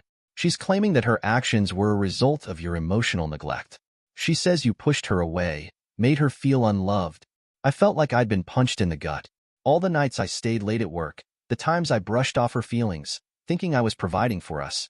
It all came crashing down around me. I hadn't realized how my actions, or lack thereof, had affected her. Is she serious? I asked, struggling to keep my voice steady. I never meant to make her feel that way. I thought we were okay. I know, Ben, but she's making these claims, and they could impact the divorce proceedings, Sarah said. We'll need to address this head-on. It's important that you gather your thoughts and be prepared for any mediation or counseling sessions. I leaned back against the couch, feeling lost. What if she's right? What if I really did push her away? Then you need to confront that, Sarah advised gently. You can't change the past, but you can acknowledge it. This might be a chance for you to reflect on your own feelings, too. I nodded slowly, the weight of her words sinking in. I had to take responsibility for my part in this, but I also needed to stand my ground. Thanks, Sarah. I'll think about it. After we hung up, I stared blankly at the wall, the silence heavy around me. Kathy's accusations twisted in my mind, battling with my memories of our life together. I picked up my phone and dialed Alex's number again. Hey, he answered, and I could hear the concern in his voice. What's going on? Kathy is claiming I pushed her away, that I neglected her emotionally, I said, my voice breaking. I don't know what to think. Listen, man, relationships are complex, Alex replied. It's not all on you. But if you think there's some truth to her words, maybe it's worth exploring. Talk to her. Find out what she really feels. I took a deep breath, feeling the tension in my chest. Yeah, maybe I should. But it's hard to face her after everything. Just remember, you deserve to know the truth, too. Whatever that is, he said. As I hung up, I felt a mix of fear and determination. I didn't know what the future held, but I knew I had to confront this head-on. I couldn't let Kathy's accusations define me or dictate my actions anymore. I loved her, and I did everything I could to make her happy. I know, Ben, Sarah said soothingly. These are just tactics to delay the process or gain leverage. We'll handle it. But Kathy wasn't finished. A few days later, Sarah called again. Kathy is now asking for alimony, she said. She claims the divorce is causing her mental distress and that she needs financial support. I laughed bitterly. Mental distress?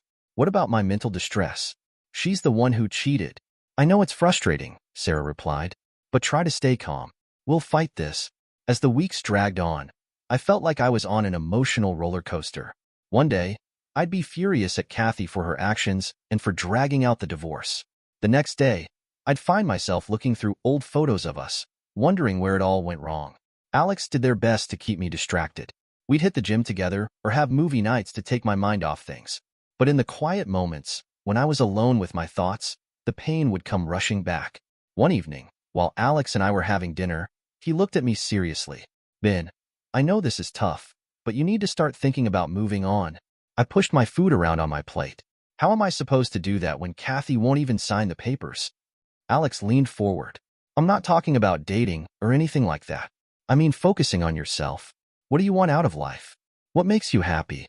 His words resonated deeply with me. I had been so fixated on the pain of losing Kathy that I had forgotten about myself. I don't know, I admitted. It's been so long since I thought about what I want. Well, now's the time to start, Alex said with a smile. Why don't you sign up for that photography class you always talked about? The idea of doing something for myself felt strange yet exciting. The next day, I enrolled in a beginner's photography course at the local community college. As I immersed myself in learning about apertures and shutter speeds, I felt a small spark of joy for the first time in months. It wasn't much, but it was something. I also began seeing a therapist, Dr. Martinez. At first, I was hesitant to open up, but gradually, I found myself looking forward to our sessions. Ben, Dr. Martinez said one day, I want you to think about something. What would your ideal life look like if you could design it from scratch? I sat there, contemplating. I'm not sure. I guess I'd want to be happy, have a job I love, maybe travel more. Dr. Martinez nodded. Those are great goals. Now, how can you start working towards them? Slowly, I began to rebuild my life. I immersed myself in photography, even taking on some small freelance jobs. I started planning a solo trip to Europe, something I'd always wanted to do but had postponed. Just as I began to feel like I was making progress, Kathy threw another wrench into the works. Sarah called me, her voice tight with frustration. Kathy's lawyer is now claiming that your decision to pursue photography and travel is an attempt to dissipate marital assets, she explained. They're trying to use it against you in the property division. I felt a surge of anger. That's ridiculous. I'm just trying to live my life. Sarah sighed. I know, Ben. We'll fight it. But I have to warn you, this might get uglier before it gets better. That night, as I lay in bed in Alex's spare room, I felt a swirl of emotions. Anger at Kathy for trying to control my life even now, sadness for the love we'd lost, but also a glimmer of hope. Despite everything, I was starting to envision a future for myself, one that didn't revolve around Kathy. I picked up my camera, which I now kept on the bedside table, and began fiddling with the settings. As I looked through the viewfinder, adjusting the focus, I realized something. Life, much like photography, was all about perspective. Right now, my view was blurry and dark, but with time and effort, I could adjust, refocus, and maybe, just maybe, capture something beautiful again. The next morning, I called Sarah. I want to push forward with the divorce, I said, my voice stronger than it had been in months. No matter what Kathy throws at us, I'm ready to fight. I need to move on with my life. Sarah's voice was warm with approval. That's great, Ben. We'll make it happen. It might take time, but we'll get there. As I hung up, I felt a weight lift off my shoulders. The road ahead would be tough, but for the first time in a long time, I felt ready to face it. One step at a time, one day at a time, I would rebuild my life. And who knew? Maybe someday I'd look back on this painful chapter as the beginning of something new and wonderful. It's been 6 months since I first discovered Kathy's affair.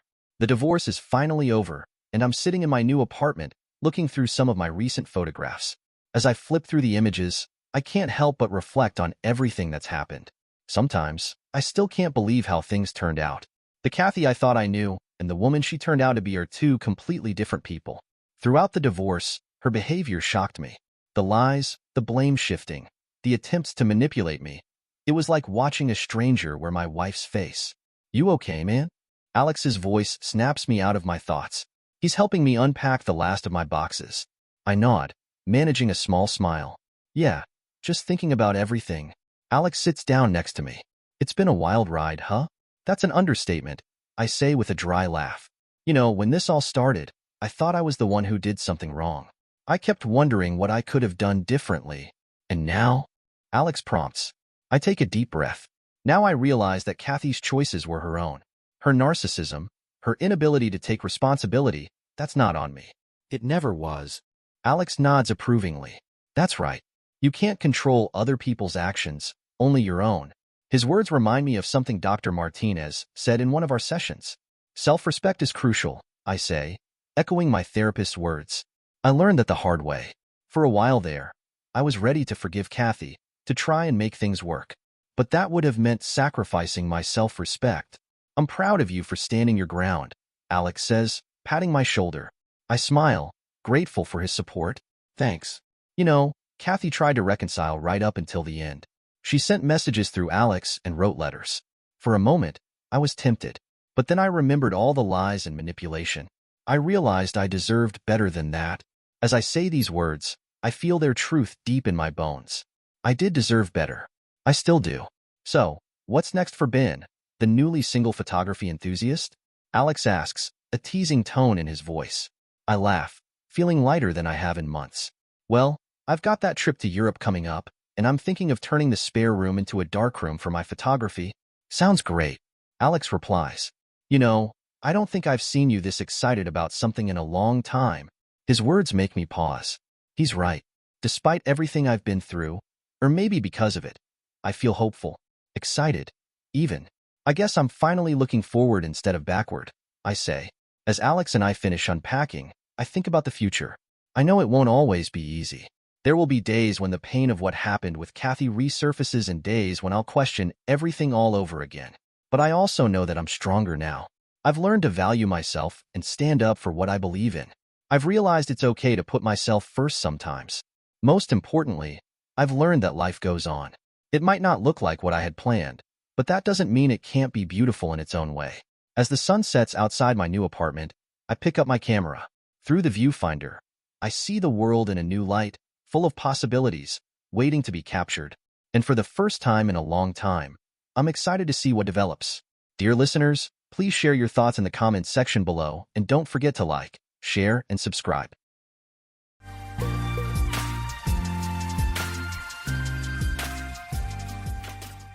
After 5 years, I found myself leaving a business show a day early for the first time. I work for a telecommunications company, and each year we engage in 3 business shows held in different cities around the country, each lasting 5 days. We set up our booth on Sunday and Monday, and the show begins Tuesday morning, concluding at noon on Thursday. For the past 5 years, I've diligently worked at every show, staying until the last box was packed and loaded onto the truck Thursday afternoon. However, during the last show in May at the San Diego Convention Center, I twisted my ankle on Tuesday night, rendering me unable to work in our booth the next day. At lunch on Wednesday, my boss told me there was no point in staying at the show if I couldn't work, instructing me to check for a flight home. I didn't need to be told twice. I was on a plane back to St. Louis at 2 o'clock that afternoon. Before boarding the flight in San Diego, I called home and left a message for Tammy, my wife of 9 years, informing her I would be home by 8 o'clock that evening. Tammy had been upset with me about something before I left on the trip, but she didn't want to discuss it at the time, suggesting we deal with it upon my return. Despite disliking the sprained ankle and my boss telling me to go home before the conference was over, I was glad to be getting home early to find out what was bothering my wife. When my taxi stopped in front of the house, I noticed a black Cadillac in our driveway. I didn't know anyone who drove a Cadillac, and it bothered me a little that Tammy would have company at the house when she knew I was coming home. I thought she would be anxious to discuss whatever problem she thought we had. Entering the front door, I heard voices in the family room. Stepping into the kitchen and peeking into the family room, I got the shock of my life. Tammy was sitting on the sofa with my best friend, Chad Williams. This itself was not the shock. The fact that Tammy's blouse was unbuttoned was what struck me so hard. Tammy and Chad hadn't seen me yet as I walked through the kitchen and stood at the edge of the family room. I exclaimed, questioning the situation unfolding before me. Tammy, taken aback by my sudden appearance, inquired about my unexpected return. Her expression and the fact that she didn't bother concealing the unbuttoned blouse hinted at an odd anticipation of this moment. I further inquired about the situation, seeking an explanation. Tammy, wearing a smile, assured me that it wasn't what I thought. As I grappled with the surrealness of the moment, the pain in my ankle served as a harsh reminder, dispelling any doubts about the reality of the situation. During my brief time in the room, Chad remained motionless, staring at me with an amused expression. I had reached my limit. Despite Chad's size and the pain in my ankle, I was determined to eject him from my house. Taking a step toward the sofa, I suddenly found myself in the grip of another man. His approach was silent, and he swiftly grabbed my right arm, twisting it up behind my back, while his left arm formed a chokehold around my neck. I could still breathe, but the threat to cut off my airway loomed. Tammy made a declaration, asserting that I now comprehended the situation. She revealed that they had been anticipating my arrival to initiate their peculiar celebration. Chad had divulged details about my actions at business shows, prompting Tammy to question if I thought she would never uncover my indiscretions, or if I believed she wouldn't be affected. She expressed her hurt and intentions for revenge, outlining a plan to derive pleasure from Chad and Tyrone while I observed. My attempts to explain were thwarted as the man restraining me covered my mouth and nose. The smell overwhelmed me, and soon I felt consciousness slipping away. I awoke tied spread eagle to the bed in the guest bedroom, my injured ankle throbbing as if pressed against a hot iron. Speaker wire secured my wrists and ankles tightly, cutting off circulation. Momentarily forgetting Tammy's earlier words, I was reminded when I heard voices on the television at the end of the bed. Looking at the screen, I saw Tammy sitting undressed with Chad. Tammy, addressing the camera, expressed her hope that I was awake.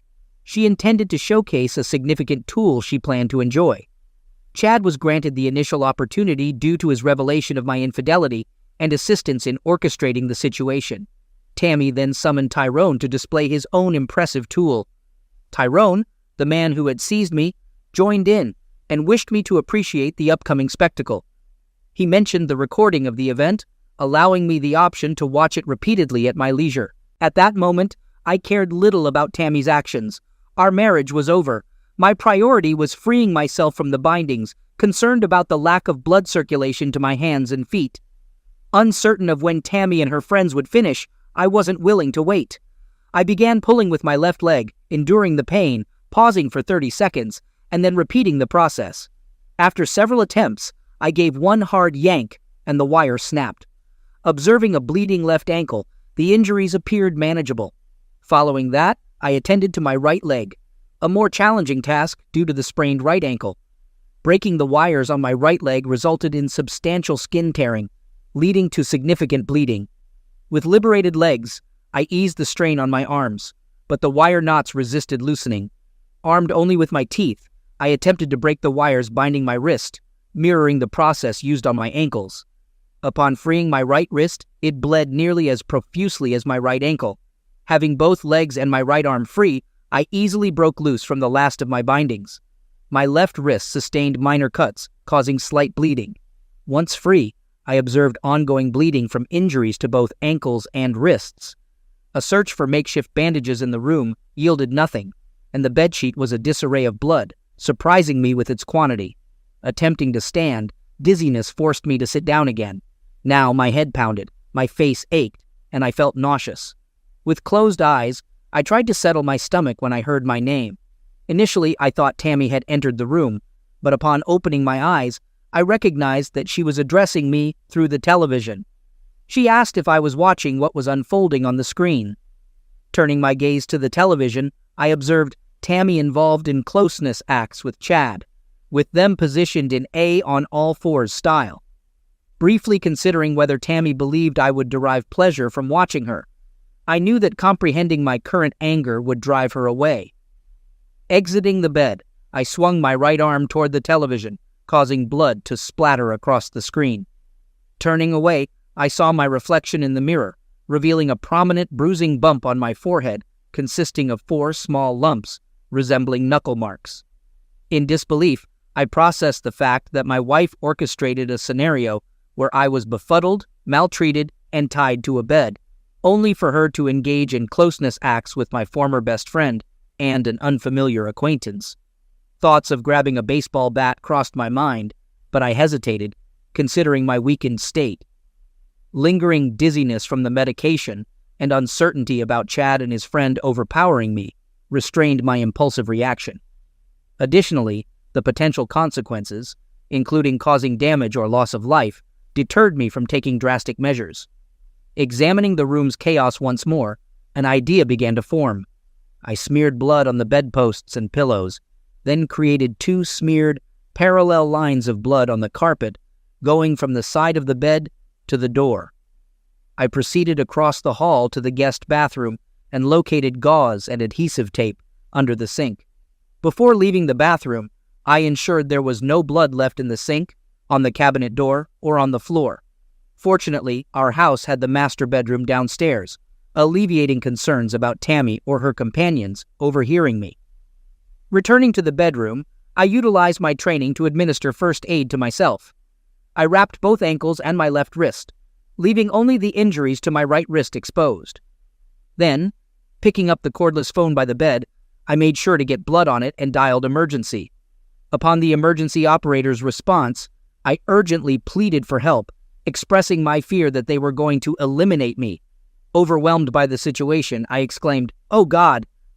Keeping the connection intact, I let the phone fall to the floor along with the gauze and tape I had grabbed. I made my way down the back stairway that led to the garage and left the house. Passing by the car in the driveway, I smeared some blood on the driver's door handle and left my bloody handprint on the trunk lid. Afterward, I walked over to the empty lot across the street, found a hiding place behind some bushes, and sat down to await the unfolding events.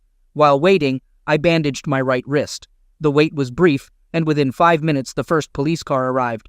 2 officers disembarked and approached the house, while a second car pulled in, and its officers headed to the back. While the officers at the front door waited, one of them rang the doorbell, waited, rang it again, and after another 30 seconds, pounded on the door. The front porch light illuminated, and Tammy opened the door. From my vantage point, it seemed like she might have been startled when she saw the police at the door, though I was too far away to discern her expression. The officers informed her about an emergency call from the address a few minutes ago and inquired about the nature of that call. Tammy denied any knowledge of an emergency call and insisted she was alone in the house. The officers pressed further, not accepting her response. Tammy maintained that she was home alone, explaining that her husband was out of town at a business show. However, Tammy's situation took a turn for the worse when the 2 officers returning from the back revealed Chad and Tyrone in custody. The officer holding Chad declared, "Look who we found sneaking out the back door." Witnessing Chad and Tyrone, Tammy seemed to lose her composure, sliding down against the door casing until she sat on the floor. An officer assisted Tammy to her feet and escorted her back inside. Meanwhile, the other officers ushered Chad and Tyrone into the house. Unfortunately, I couldn't witness the events inside, but imagined the scene when the police opened the door to the guest bedroom, revealing the mess.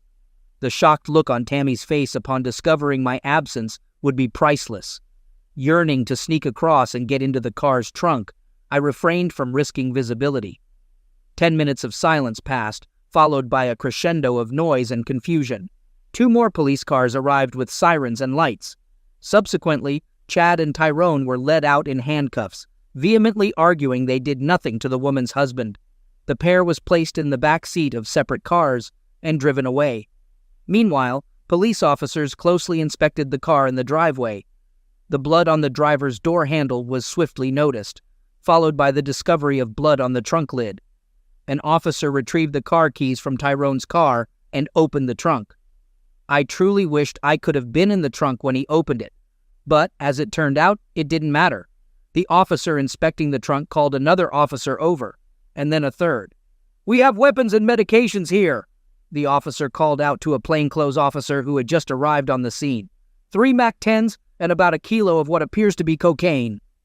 Over the next 20 minutes, I observed as the police photographed the trunk contents of Tyrone's car and had the car towed away. The two cars carrying Chad and Tyrone left, and shortly afterward, Tammy emerged from the house in handcuffs, placed into a patrol car, and driven away. Police officers remained in the house, and I watched as they secured the front door with crime scene tape. I decided then that it was time for me to leave. I walked through the empty lot to the street behind, and then, keeping to the shadows, I walked the 10 blocks to a shopping center with a McDonald's restaurant. I realized that I looked pretty messed up, with bloody bandages on my wrists and ankles and a black and blue goose egg on my forehead. But I needed to get off the street for a while, and I had just enough change in my pocket to buy a large cup of coffee. When I walked into the restaurant, I expected everyone to stare at me. But as it turns out, I fit right in with the crowd in that particular McDonald's. There must have been 15 street people in there eating a burger or drinking coffee.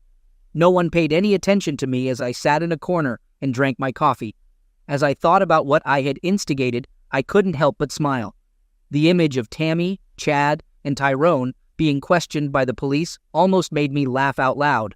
The police would be asking them what they did with my body, and of course they couldn't answer that question, and anything they did say would be assumed to be lies. The one problem I still had was how to reappear and not be accused of intentionally misleading the police. By the time I finished my coffee, I had an idea that I thought would work. When I took my empty coffee cup up to the counter to ask for a refill, the manager came over and told me he would refill my cup if I would then leave the restaurant. I accepted his offer with a fresh cup of coffee in hand.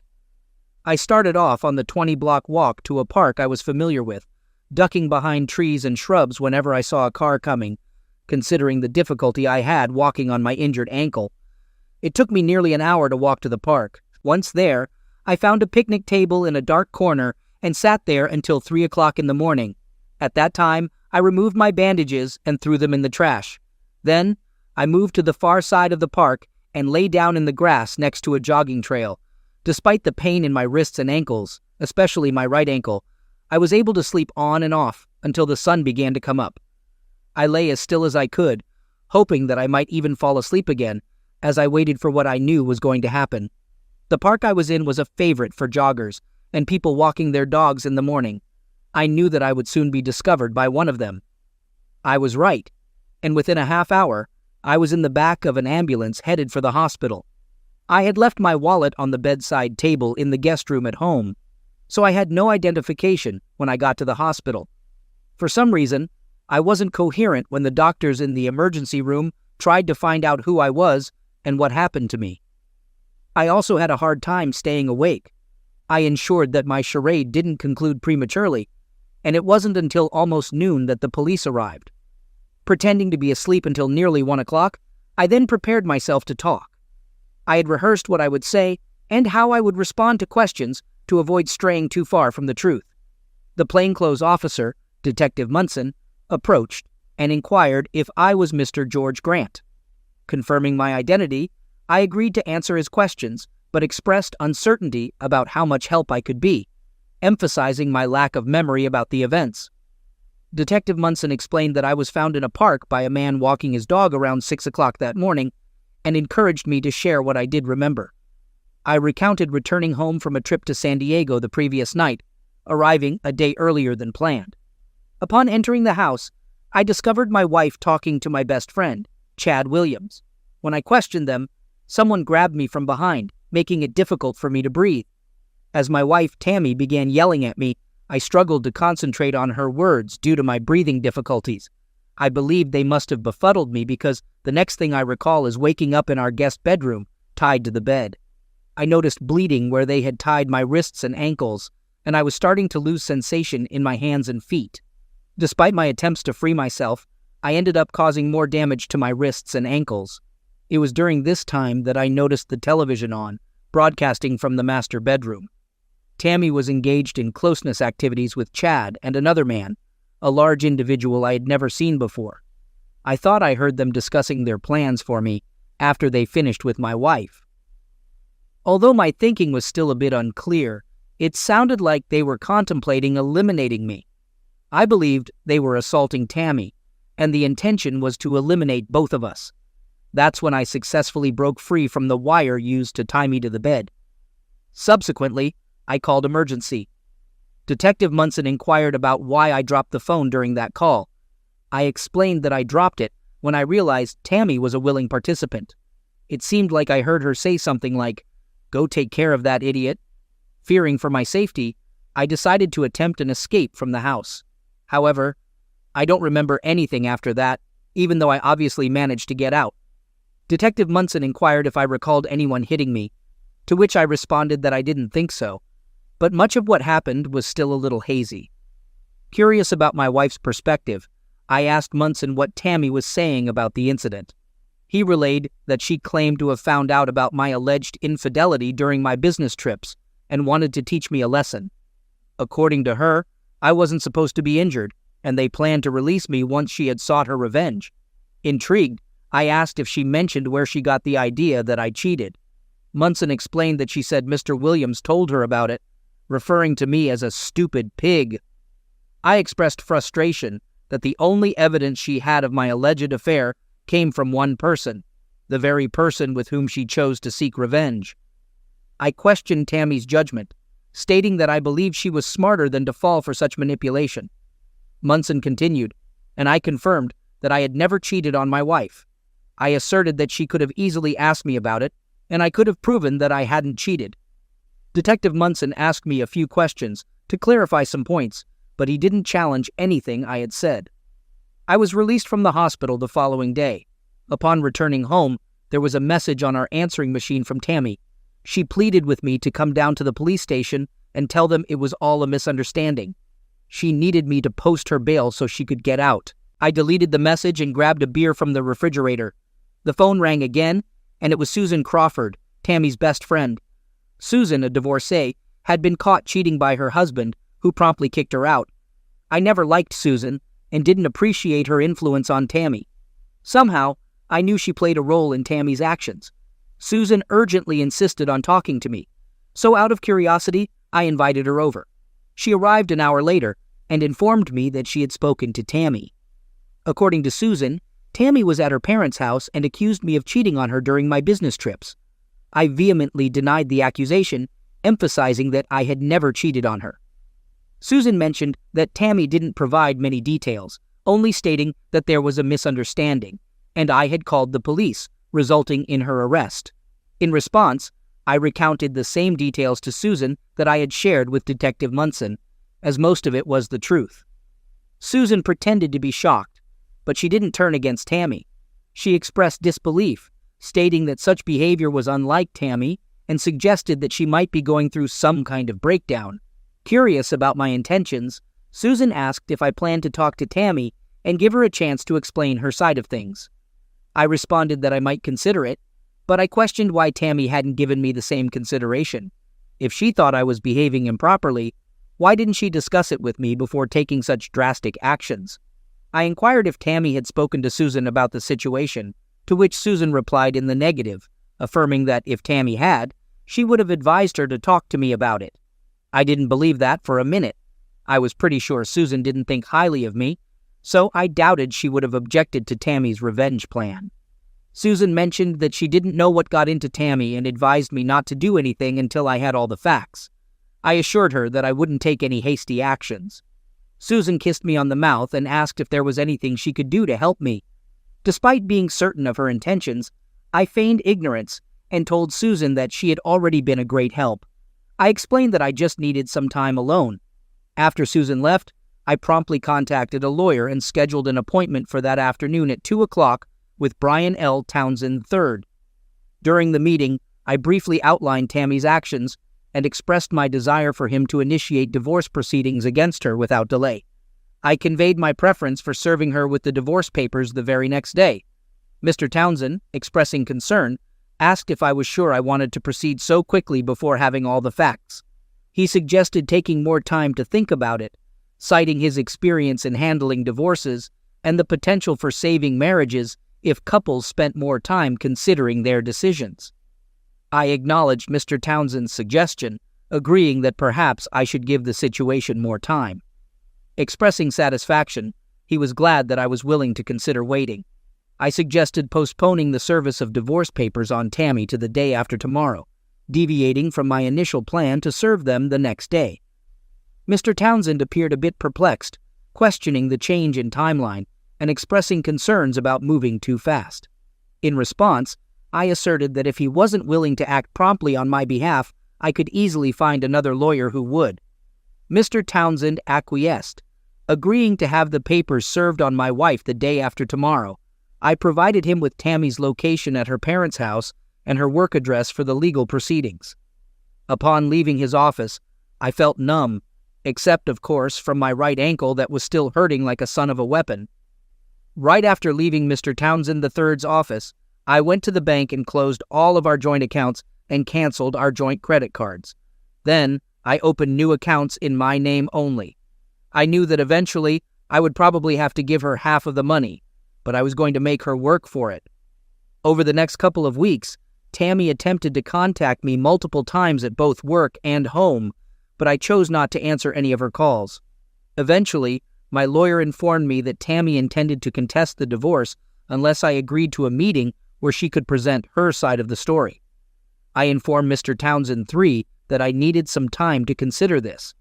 After more than a month, I contacted Mr. Townsend III again to inquire if Tammy still insisted on a meeting before agreeing to the divorce.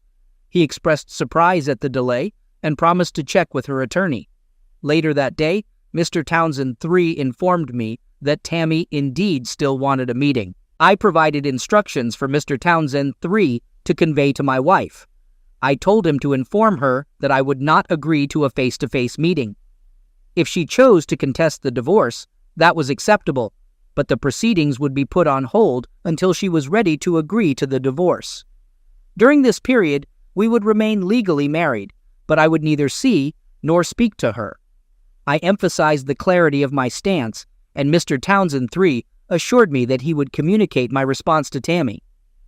The next day, I visited Chad's wife, Beverly. She invited me inside and offered a drink. As we sat on the sofa, she began apologizing for Chad's actions, but I interrupted her, stating that she wasn't responsible for what Chad did, just as I wasn't responsible for what Tammy did. I emphasized that they were accountable for their own actions. Beverly acknowledged my point, but expressed feeling bad about what had happened to me. She then suggested that we might find comfort in each other. I responded playfully, mentioning that I had always found her attractive, and that had I met her when I was single, I might have asked her out. Before I could finish, Beverly leaned in and kissed me, expressing her interest in the idea. She led me to the bedroom, where we engaged in slow and deliberate lovemaking. Afterward, Beverly whispered into my ear that she would be open to getting together again for comfort, and admitted that she loved what was happening between us. In the following week, I received a call from the district attorney's office. Andrew Hartley, the assistant DA handling the cases against my wife, Chad Williams, and Tyrone Mathers, inquired about my wife's attorney's statement that I might not press charges. I clarified that it was not correct and that I hadn't discussed the matter with anyone. I really don't know what I should do. I know that my wife was involved in what happened to me, but I don't know if she had planned to have me befuddled and maltreated or to have me tied up. I think she did, but I can't prove that. I also don't know who tied me to the bed so tightly that I was losing circulation to my hands and feet. I'm not asking that any charges be dropped. I'll leave it up to you to decide what to do with these people.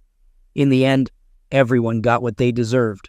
Tyrone was convicted of assault and kidnapping, along with felony medication possession, and another felony for the weapons found in the trunk of his car.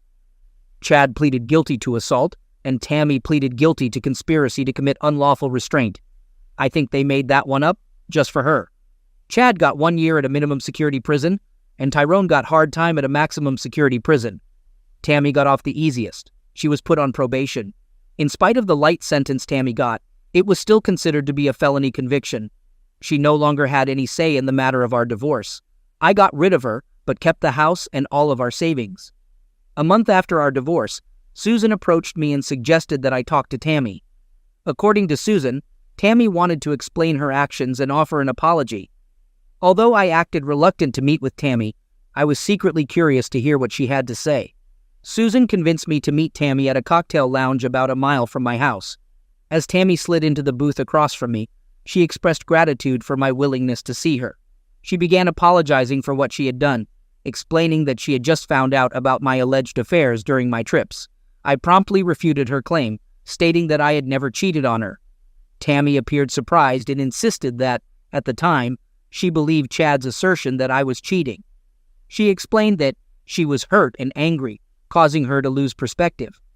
I questioned her logic, pointing out that she already suspected me of infidelity when I asked her what was bothering her before my last trip, yet she didn't share her concerns. Tammy admitted that she should have communicated sooner but needed time to process. Mockingly, I highlighted the absurdity of her beliefs and actions, pointing out that she had only Chad's word and didn't bother asking me directly. I questioned why she didn't approach me before planning her revenge and expressed skepticism about Chad's involvement. I sarcastically remarked on the quality of Chad's friends, including Tyrone. I discovered that Chad associated with medication dealers, which was unknown to me. I inquired about how Tammy allowed herself to be closeness with Tyrone under Chad's influence. Tammy blushed and turned away, admitting that she had slept with Chad the night before my return. She explained that involving Tyrone was meant to add insult to injury. Curious about the expected outcome of her actions, I questioned if Tammy anticipated my forgiveness for what she had done. She responded by expressing her belief that the revenge plan would even the score and allow us to move on. My reaction was another fit of laughter. I pointed out that even if I had been cheating on her, she never caught me in the act. I acknowledged the potential pain she might have felt upon hearing about the alleged affair, but emphasized that she didn't have concrete evidence. You never saw me even talking with another woman, let alone being with one. Instead of confronting me about your suspicions, you decided to get revenge. Your plan was to stimulate me, tie me to the bed, and make me watch you with two guys, one of whom used to be my best friend. This whole scenario was meant to humiliate me, and you thought it would make us even. Most wives would have had an affair if they wanted revenge. What you did went way beyond that, and even if I had cheated on you, I couldn't forgive you for what you did. Tammy dropped her head, sobbing. Please give me another chance. I love you. I've always loved you. You're the only man I've ever loved. I didn't mean to hurt you. What I did with Chad and Tyrone was just bed relationships. It had nothing to do with love. Please, can't I do anything to make you love me again? I'll do anything if you'll just give me another chance. Tammy, with wide-open eyes and tears streaming down her cheeks, pleaded with me. I couldn't bear to see her cry. Did you really mean it, Tammy? Did I mean what she asked? Did you mean it when you said that you would do anything I asked? Tammy tried to wipe away her tears. Yes, I meant every word of it. I'll do anything you want. I slid out of the booth, stood up, placed my hand on Tammy's shoulder, and bent down so my mouth was close to her ear, saying, "Drop dead."